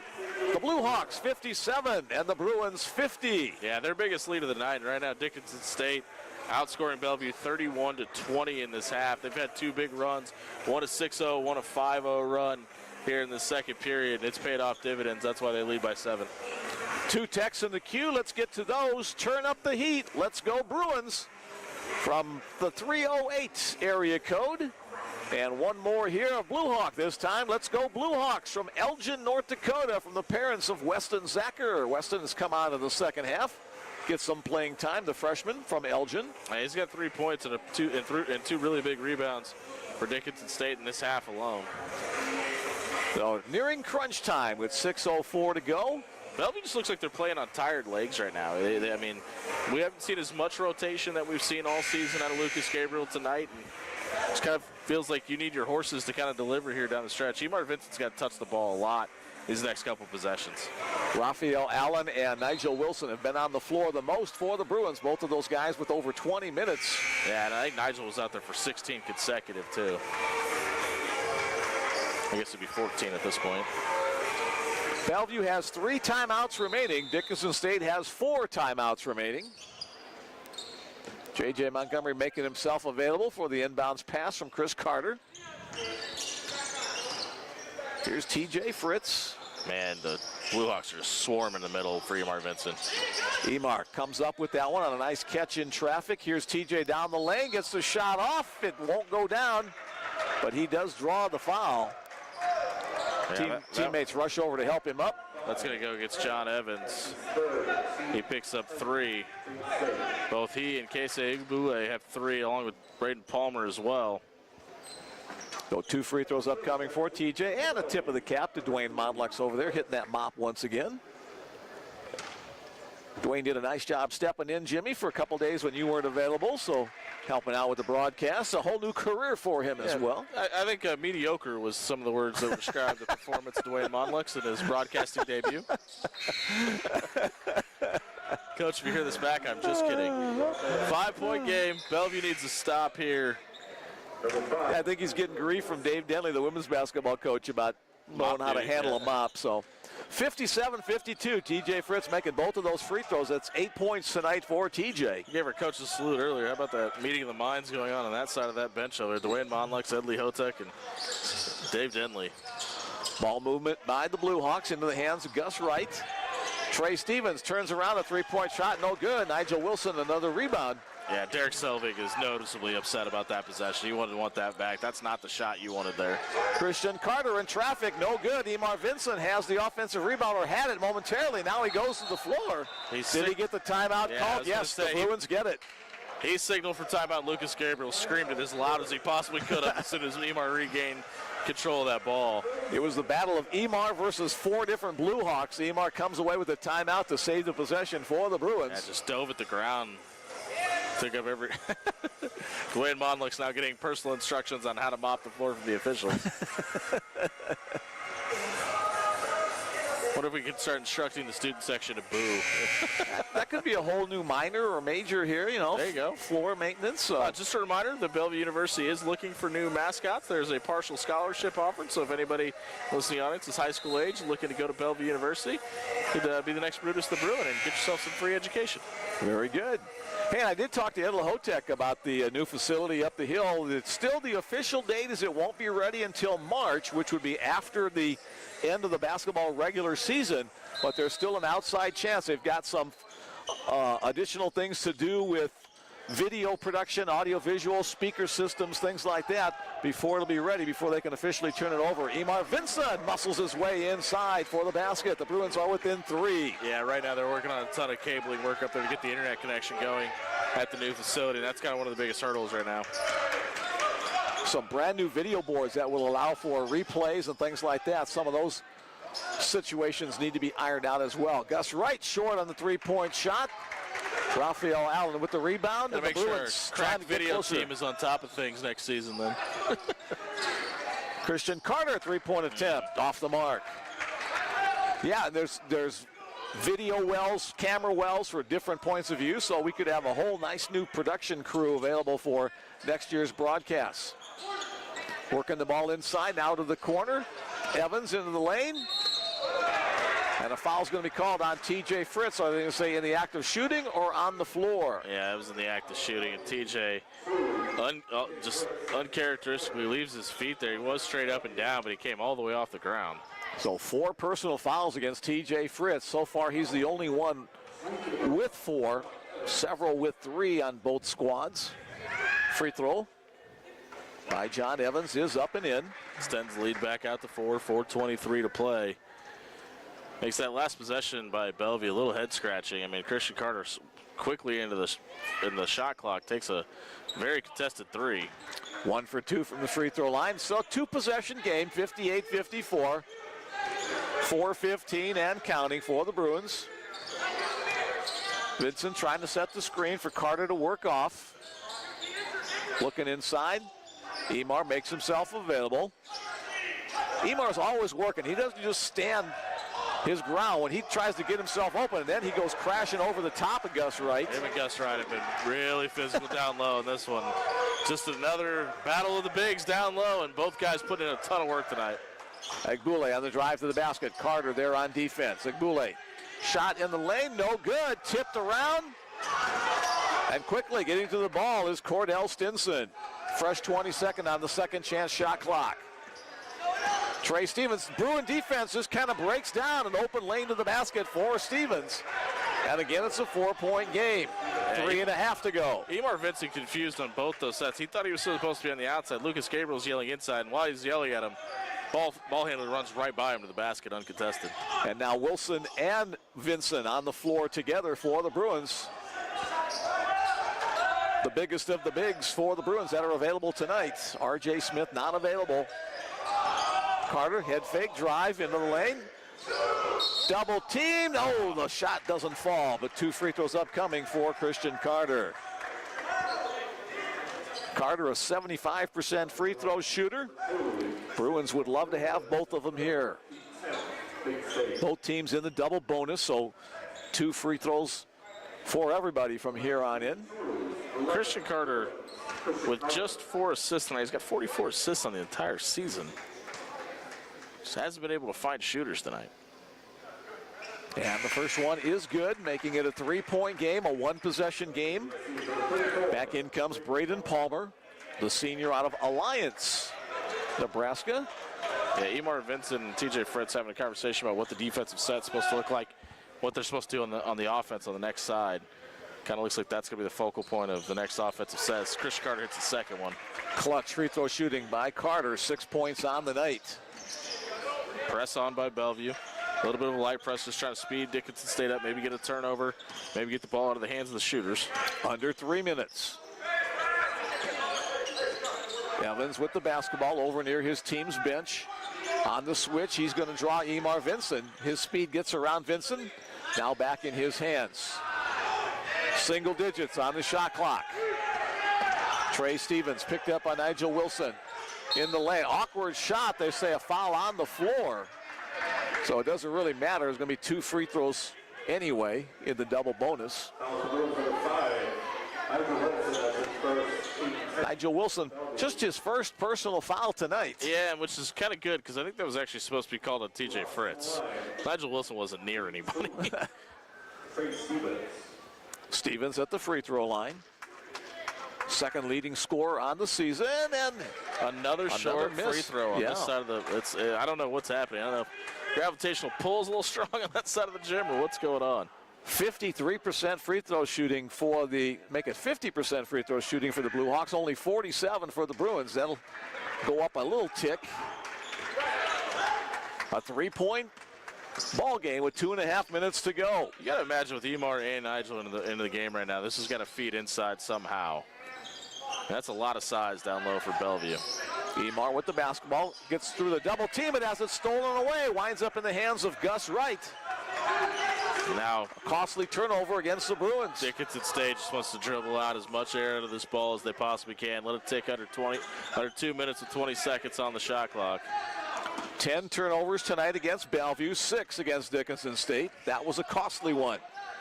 If the Blue Hawks do convert, Stevens makes the basket inside the arc, a 2-point basket, so it's a 5-point ball game, 148 and counting. He's had a quiet night tonight, 0-3 from the field, but it feels like he's going to draw some of TJ Fritz. Swatted out of bounds on the rejection by Cordell Stinson. Bruins with the inbounds play with 20 seconds on the shot clock. TJ Fritz with the basketball. Nigel Wilson again trying to look inside the Emar. Christian Carter working off the screen. You got to get a shot up here. You don't have a lot of time to waste. You're down 5 points. Carter to the basket with the left hand. Christian banks it home. And Lucas Gabriel calls a full timeout. That'll take the Bruins down to one more timeout remaining. Dickinson State has 4 should they choose to use them. Yeah, you gotta get a steal, a stop, and a quick shot on the other side here. So you got to make sure that everybody's aware, hey, this is who you have defensively, and when we get to the other side of the court, this is the shot we're looking for. 1, 2, 3. 1 minute, 23 seconds remaining in the contest in regulation. A 3-point ball game.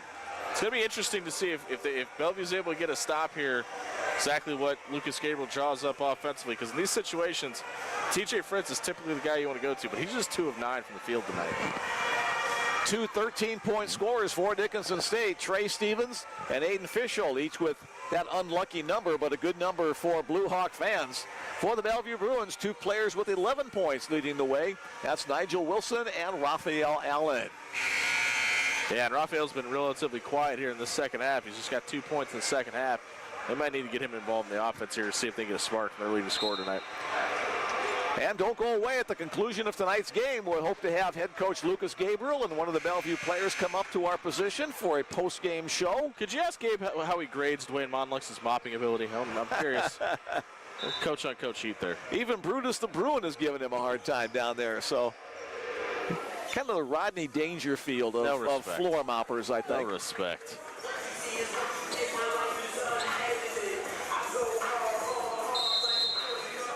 There we go. Bellevue comes out. Fritz, Wilson, Allen, Carter, Vincent. Bruins decide to play back in the half court rather than pressure in the forecourt. Stinson with the basketball. Expect the Blue Hawks to run some time off the clock. Yeah, they're now halfway through the shot clock. They're not even going to entertain getting a shot up to at least 8 seconds. Wright and Egbule playing catch. Egbule tries a spin move against Emar Vincent. Nothing available there. Out to Evans. Shot clock down to 2. The shot on its way. It's no good. And Stinson knocks it out of bounds, and bodies flopping all over here on this near side. Yeah, Casey Egbule picks up his 4th personal foul. That will send Emar Vincent to the free throw line for 2 shots. 51 seconds remaining. So Emar, 64% free throw shooter. Omaha North product with 2 big ones coming up here. He can make it a 1-point game by knocking down both free throws. Again, the Bruins are 3-3 in conference play. 7-0 are the Blue Hawks.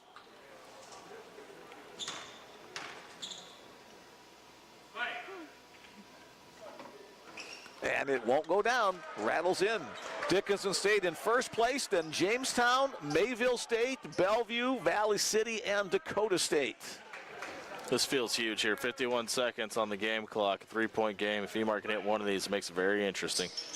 And that one again touches on the rim, but nothing to go through the net. 20 seconds difference between game and shot clock, so at least 2 possessions remaining in tonight's contest. Down to 40 seconds on the game clock. Evans to Stevens. Feels like that's who you want the ball in his hands right now. 10 seconds on Trey Stevens, shot give clock. A shot. Give you the lead and the win. 5 seconds. Pull up shot. He's inside the arc. It's no good. TJ Fritz with the ball. Bruins, a little sense of hurry. TJ, open look for 3. We're tied on the TJ Fritz tray. 13 seconds left on the game clock. No pressure on the ball here from Bellevue. A little surprising. Looks like they're going to let the Blue Hawks get a full half-court set. And it's stolen away. Christian Carter dribbling half-court shot. A little bit short. We are tied at 63 all, and we're going to go to overtime on the back of a TJ Fritz three-pointer. We got some free basketball for you here on Jerry Mosser's court. TJ Fritz, a very quiet night, 2 of 9 from the field, but he makes one big one when it counts. Derek Selvig out near midcourt talking to 2 of the officials. I don't know what he won on last play. On the drive to the basket, Cordell Stewart, a bullet pass to one of his teammates trying to cut to the basket. It was deflected by one of the Bruins, and no one really had a good look after that. I mean, when they retired TJ Fritz's number in this in this building, I guess in the new building, they might as well just put Mr. Clutch on the back of it. He has hit so many of those in his career. Even on the nights where he's 1 of 4 from three-point land. Guess which one he makes? I mean, he's just so good in those situations. The Manhattan, Kansas native has just been as important to this roster as anybody over the last 3 years. Now 3 Bellevue players at that 11-point mark. TJ Fritz, Raphael Allen, and Nigel Wilson. We've got 5 minutes of overtime coming your way. And then if it's still tied after that, 5 more minutes. And then if still, you know the drill. When do we go to shootouts? Yeah. Penalty kicks. All right, 5 minutes put back up on the clock here. Possession arrow belongs to Dickinson State, but Bellevue will start with the inbounds, correct? Or are they going to do a tip? We'll do a tip for the first overtime here. So Nigel Wilson. And the Bruins oftentimes don't contest the opening tip of the game, but I'm sure they're going to contest it in this overtime. Yeah, and interesting, Nigel Wilson's the jumper here instead of Emar Vincent. He's who jumped at the beginning of the game. Nigel, Emar, Christian, Raphael, and TJ. Raphael gets the opening tip. The Bruins with the first possession of overtime. 48% shooting for the Bruins, 42% shooting for the Blue Hawks. When Bellevue was at its sharpest, they were going really deep into the shot clock and not settling for anything really outside of the elbow. Bounce pass inside to Emar Vincent. Emar works himself into that high percentage area and knocks it home. Bruins up by a bucket. Yeah, I expect Nigel Wilson or Emar Vincent to touch the basketball on every single possession through this extra time.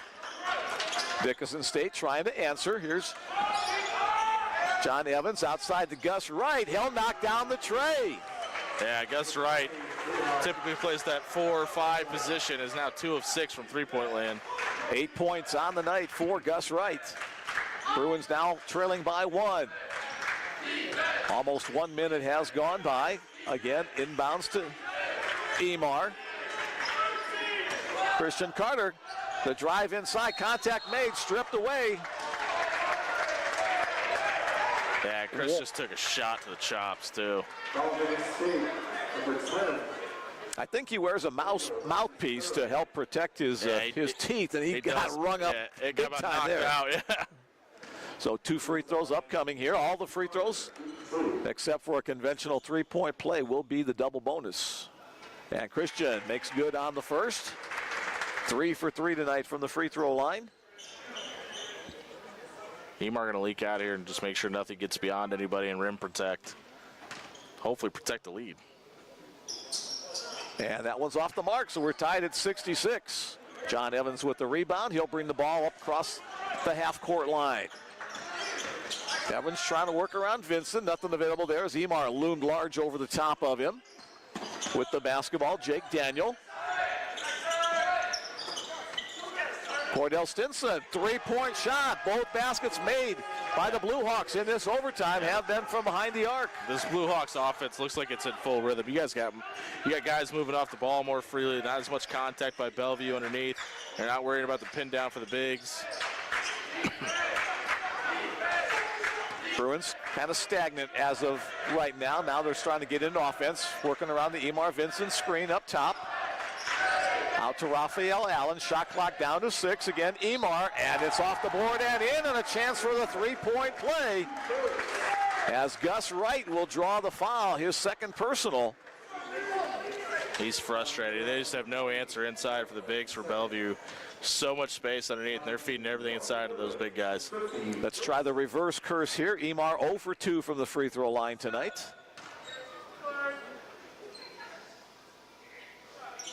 And that didn't work either. Battle for the rebound, won by Stinson. Stinson was one that hit that 3-pointer on the last possession. He wants to try to set it up here for himself again, maybe get a pass off here and get it right back. Drive in the lane, just outside the reach of TJ Fritz. Stinson challenging Emar. Now the smart play.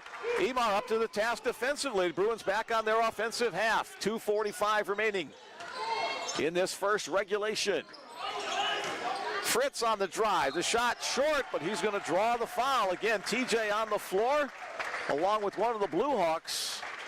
That's Jake Daniel who hit the deck. That's Daniel who draws the foul, his fourth personal.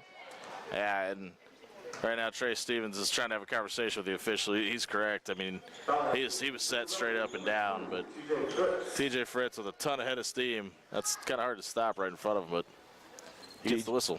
TJ, one of the leading free throw shooters on the team and in the conference. Makes the first. We're tied at 69. Yeah, TJ Fritz 4 of 4 tonight. That puts him over 90% free throw shooting on the season. 12 points for TJ thus far. Make it 13. Each team with 3 double-digit scorers tonight. Bellevue reclaims the lead against the first time they've led since the 4-minute mark of the second half. Pull-up jump shot from John Evans just behind the free throw line. It's good. And the Blue Hawks go back up on top by 1. I think this game feels important. Wow. Shooters came to play tonight. Both teams averaging over 70 points on the season. It took overtime to get there. That's the defense in this game being turned up. And a bad pass that time from Raphael Allen. Ball loose on the floor, and the official's going to call a jump ball. Possession arrows pointing to Dickinson State. That gives the arrow back to Bellevue with 2:09 to go. Just the pass too low to really handle cleanly. And Derek Selvig looking for explanation. He said he wanted a timeout. Probably should have been awarded one if he'd called for it. There was complete capture of the ball. Trey Stevens with a big sigh. He has been working all night. He hasn't done a lot with the ball in his hands, but he's done a ton with it out of his hands. He's kind of been the straw that stirs the drink tonight. Evans, that one may have been partially deflected as it falls way short.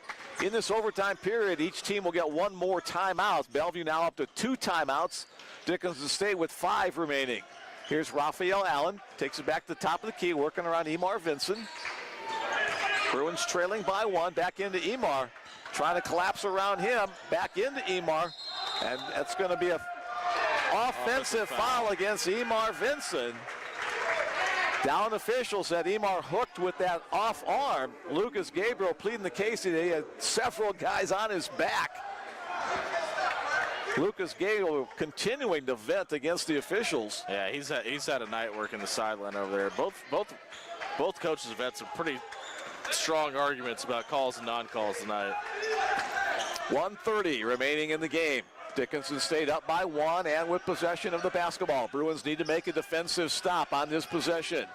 Stinson with the basketball, looking for a teammate. There's Gus Wright. Wright's been kind of the silent killer for the Blue Hawks of this game.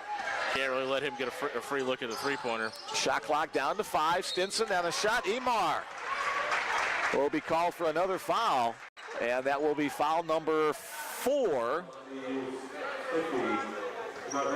So 2 free throws upcoming for Cordell Stinson. Stinson 2 for 4 from the line tonight. These are huge, too. 1-point lead for the Blue Hawks, minute 10 to play here in overtime. That one, no good. Another one off the front end of the rim on this side of the gym.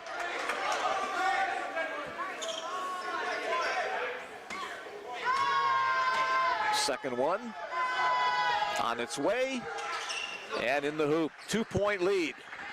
72-70, approaching the 1-minute mark. Couple of possessions remaining in this first overtime period. Kind of feels like you got to draw something up for TJ Fritz here. See if you can get him on a flyer in the corner or maybe a look at the top of the arc. Christian Carter in the lane, switches to the left hand, banks it home. We're tied again at 72. Christian Carter with the drive and basket. 11 points for Christian. Bellevue shows a little bit of a press and pulls it off. About 20 seconds, 23 seconds separates shot and game clock. Again, look for Dickinson State to take this one down as far as possible unless they get that open shot. No good. Emar Vinson with a nice job of denial defense against Cordell Stinson. Bellevue can take this with about 3 seconds left on the shot clock, and it'll leave about 5 on the game clock. So Christian Carter will just dribble around for a little bit on the face of Brutus the Bruin at half court. Yeah, maybe look for Christian to dribble this out and try to call his own number again, see if he can get a basket at the rim. 9 seconds. Christian, yes, it's going to drop. 7 seconds remaining as Christian Carter gives the Bruins the 2-point lead. Bellevue got stuck in the press, and it gave the Blue Hawks the numbers, but they didn't have the look. Gus Wright with a shot from three-point land at the buzzer. It comes up short, and the Bellevue Bruins. It took an overtime to do it, but Christian Carter with the basket to tie it, and then the basket to win it, 74-72. Yeah, Christian Carter with a very quiet 13 points, but those last 4 more as important as any of them. Now he gets the double digits, goes 5 of 11 from the field and hit 3 very clutch free throws. The Bruins with the victory, now 12-8 overall, 4-3 in the North Star Athletic Association. With the loss, Dickinson State drops to 12-8 overall and pick up their first loss in conference play, now 7-1.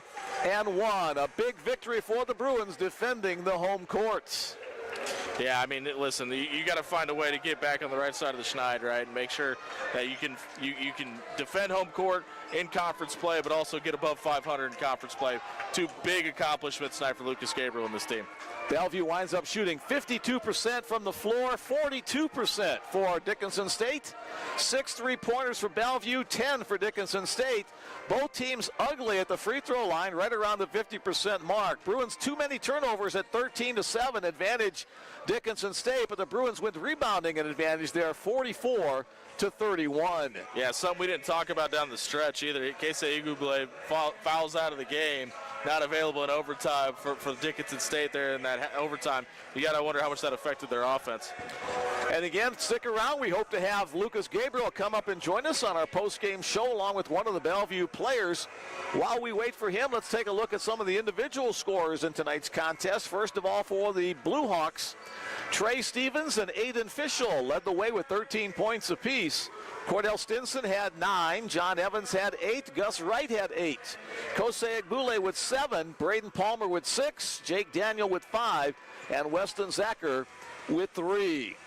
Cordell Stinson just 1 point shy of a double-double. He had 12 rebounds and 9 points for Dickinson State tonight. Yeah, I mean, the 2 heroes of the game for Bellevue, TJ Fritz and Christian Carter. TJ hits the 3-pointer at the end of regulation to send it to overtime. And then Lucas Gabriel just puts the ball in his senior's hands and tells Christian Carter to go win the game for us. Number 11 delivers twice. Christian Carter and TJ Fritz lead the team with 13 points apiece. 11 points apiece for Nigel Wilson and Raphael Allen, 10 for Emar Vinson. So 5 Bellevue players wind up in double digits. Raphael Allen 1 rebound short of a double-double with 11 points and 9 rebounds. Matt Mathock had 9 points. Caleb Chang had 4. J.J. Montgomery had 3. Those are the individual scores in tonight's contest, and what an exciting ball game. Yeah, if you could ask Lucas, I'd be interested to get his thoughts on what that said at the end of regulation and throughout all of overtime with the thought process. Nigel Wilson, Emar Vinson, both out there on the court. I mean, it's not like you really get a dominant performance inside from Dickinson State's bigs. Maybe you just need an answer for Gus Wright, and it's as simple as that. But interesting look and something I've been interested to see for a long time. You got a lot of size of those 2 guys, and I know you want to try to give them both a break as often as you can and try to give some room to get some extra minutes. But it was really nice to see those guys kind of go out there and defend the whole perimeter and the paint and kind of dictate the defense. Raphael Allen had 31 minutes on the floor. Nigel Wilson had 31 minutes on the floor. Chris Carter had 29, so those guys were out there quite a bit for the Bruins and helped to earn this victory, which takes the Bruins above the 500 mark in conference play. And Bruins victory over a very tough opponent. Their first loss in conference play. Now 7-1 are the Dickinson State Blue Hawks. Yeah, and listen, with Jamestown coming to town tomorrow, I mean, oh no, that's the women's game, right?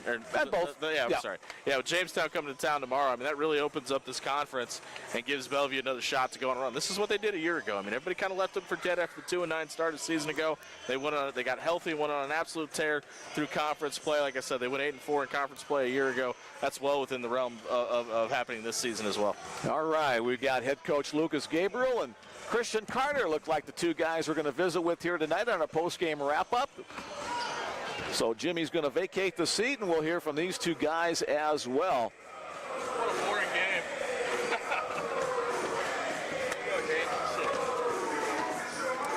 All right, joined now by Bellevue head coach Lucas Gabriel. Exciting contest, huh? Yeah. If we can make a free throw, I don't know if it would have been so exciting, to be honest. But, I'm really proud of the guys. Really proud of the guys. That was a great win. But now we got to turn around and do it tomorrow, or it doesn't mean much, right? Doubleheader weekends here. I think your largest lead of the game early on was like 4 points. I think their largest lead at some point was like 7. So it was tight from start to finish. There was no time for rest at all. Your guys really played their hearts out tonight. A couple of guys on the floor, 3 guys I think had around 30 minutes on the floor here tonight. That's not the usual style that you normally play. No, well, we weren't defending very well in the second half. They scored 24 points, I believe, in the first 5 minutes of the second half, or 10 minutes of the second half, something like that. And it was in the first 10 minutes of the second half, they scored 24 points. So we called that timeout, and we were like, guys, I mean, had this been the start of the game, they'd be on pace to score 100 points, basically. We completely stopped guarding the first 10 minutes of the second half. And I basically told the guys, I said, if I don't think you're guarding, you're coming out. And the last 10 minutes, we rolled with our guys that we thought were playing the absolute best defense because we knew we were going to have to get stops to win. And we had said in the timeout, we'll score enough points if we play defense. I have all the confidence in the world that we will make layups and make some free throws and a 3 here and there. We'll get the points we need. We got to guard. And, I believe in the last 10 minutes, they only scored 13 points because I think they had 50 when I said that, and the game finished 63-63. So we really guarded. I mean, 13 points in 10 minutes of basketball is not very much. We really guarded to get back into that game. Did very well. It was quite a workout for you tonight as well. Did you spend more time encouraging your team or talking to the officials as the game went on? Or a combination of the two that was pretty equal? I like that it was a combination of the two. I just, we try to ignore the refs the best we can and just play. I did not do a very good job of that tonight. You know, a big part of our culture is forget about the refs and just play. And I wasn't a good example for the team tonight. I got to be better, and I'll be better tomorrow. You know, we all got to improve. So, but I'm super proud of the guys, and the guy I was into it with the refs too much, and the guys, these guys picked me up, so it was great. A big shot right before the end of regulation, a 3-point shot by T.J. Fritz to knock that one down. Was that a called play from the bench, or did that just kind of happenstance? Well, we said we wanted to get T.J. a ball screen, right? And we told him 2s are still good. There's enough time to take a 2, but T.J. being the personality that he is, he decided that he wanted the 3 right there. And when he feels like he has space, he knows he has the green light to shoot it, and he knows that he has the whole team's confidence behind him. So I'm not shocked that he took it, not shocked that he made it. And then in overtime, the guy lurking behind your shoulder over here, a couple of big baskets, one to tie it, one to win it. Christian Carter, were those set plays designed to let Christian penetrate and go all the way, or kick out if he saw the opportunity? Those are high ball screen plays we're calling for him, and high wing ball screen. So the way they guard ball screens, we felt like coming into the game that if our guards were aggressive, that we could get down the hill and we could get the rim. We knew it wouldn't work every time, but we felt like it was something that we could do to their defense to get points. And we just trusted our senior. I knew that he would be really aggressive coming off the ball screen, and that he had the toughness to play through the physicality and score anyway. And he did that, and he did it multiple times, and really that's why we won. 5 double-digit scores, another one very close to double digits. You talked about how strong the defense was, but the offense came on and helped to win it as well. Yeah, I guess you got to score a few points to win, right? The offense was good enough. I don't know if we played good offense by any means, but the offense was good enough, and the defense, I thought, besides the first 10 minutes of the second half, I thought our defensive effort was pretty special. The 30 minutes there of the 40 in regulation, I thought was pretty special. We lost our concentration for about 10 minutes there, but we'll have to look at what we did wrong. But that's for another day. Right now, we got to focus on Jamestown. Talk about Jamestown tomorrow. What special problems do they present for you? You lost to them on the road earlier this season. Well, quite frankly, we don't want to sugarcoat it. Jamestown and Dickinson, that road trip was 2 weeks ago, and both those teams absolutely embarrassed us up there. Dickinson embarrassed us at their place, and we felt embarrassed, and we felt ashamed of our effort, and we wanted to come back and show some pride. We feel like this is a pride weekend for us to show that this is a really proud program. Yep. There's a lot of tradition here, and we felt like we've let down the past players and the past coaches that have set the standard of what it is to play at Bellevue basketball. We felt like we let them down that weekend. And we wanted to come out and get back to playing, win or lose, play really hard and get back to guarding. Bellevue's always been a great defensive program regardless of the coach. Coach Paving, Coach Eisner were phenomenal coaches. I hope hopefully someday I can get to their level, right? So, you know, Jamestown embarrassed us last time, just like Dickinson did, and we want to show them that we have another gear and another level of effort that they haven't seen yet. All right, very good. Congratulations on the win tonight. Good luck tomorrow. We'll see you then for another matchup against Jamestown. Hopefully another W for the Bruins. We'll be ready. Thank you so much. All right, very good. Head coach Lucas Gabriel, our first guest on the post-game wrap-up, joined now by Bellevue guard, 4-year player, mostly starting throughout your entire 4 years here. Your freshman year, maybe not every game, but you've been a cog in this machine for 4 years. Big baskets tonight to you in regulation to tie it and then to win it as well. Yeah. Coach said those plays were designed for you. Talk us a little bit about what he said in the huddle. He just saying during the huddle, they're going to drop back on the screen. You just get off that screen hard. You can get downhill and just be aggressive. Coach Gabe, all the coaches put a lot of trust in me. They know I'm going to make the right play at the right time. And today was to get downhill and go get a bucket, go score, just be aggressive. Sometimes you got to kick it out, but today was get down the hill, go score. You've been a fun guy to watch throughout your 4 years here. As a scrawny little freshman, you're a different body kind of a guy now, aren't you? You've put on quite a bit of muscle in the weight room over the course of 4 years. Definitely. You need that playing at this level of competition. Now, you were banging against a couple of different players out there all night long. Is that something at the physical side that you've embraced over your career here? Yeah, of course. I'm a little undersized. I'm 6'1". Most guys out there are 6'3", 6'4", 6'7". So to be able to guard bigger guys and to get into the paint on offense, you just got to put on that weight in the weight room. And I really take that in heart. I go to hard in the weight room every time. Coach Jake is a great strength and conditioning coach, and he really just helps me out and pushes me to my limits, and I just get better every day when I'm in there. I just love it. Let's talk about high and lows today's game. You started the game, first shot of the game, off the mark. You probably went, we can't say maybe the word that came to your mind. The last shot of the game, though, a whole different feeling. Talk about what that felt like when you made that last bucket to win it. It just felt great. And I got confidence in myself. My teammates got confidence in me, so that's what helps me make those plays. Just having that confidence, like, all right, you're going to miss one. How about the next one? Just next play mentality. And even on offense, on defense, you get scored on, just next play. Just keep going. Next play mentality, and just one or another, shots are going to end, shots are going to fall, so you just got to keep going. Do you agree with Coach Gabriel's assessment of your road trip up to North Dakota against Dickinson and Jamestown, that they embarrassed you? Yeah, they really did. They really showed us a lot of flaws that are in our team, and we really took that to heart. We stayed in the film and we watched it. It was a hard road trip. It was a hard lesson to learn, especially this late in the year. We want to be at our top shape, but it's a lesson we needed to learn. We did get embarrassed, so this weekend we need to show them why we still are going to run this league, and we're going to come back and win this league. 2 conference wins in a row after that trip. Hopefully another one tomorrow afternoon as well. I know your mom and dad are here. I saw them earlier today, but anybody else you want to say hello to on the Bruins Sports Network? Grandparents, brother, sister, love you guys. Girlfriend, love you. And parents, just love you too. All right, very good. Got everybody covered there. Christian Carter, congratulations on a great performance. Thank you. 13 points. You and TJ led the way. Tops of the Bruins today, 13 points.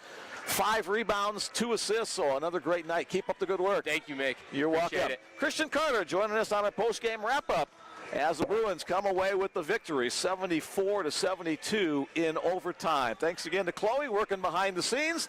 Everybody involved with Bellevue basketball. Jimmy Allen for his help with the broadcast tonight.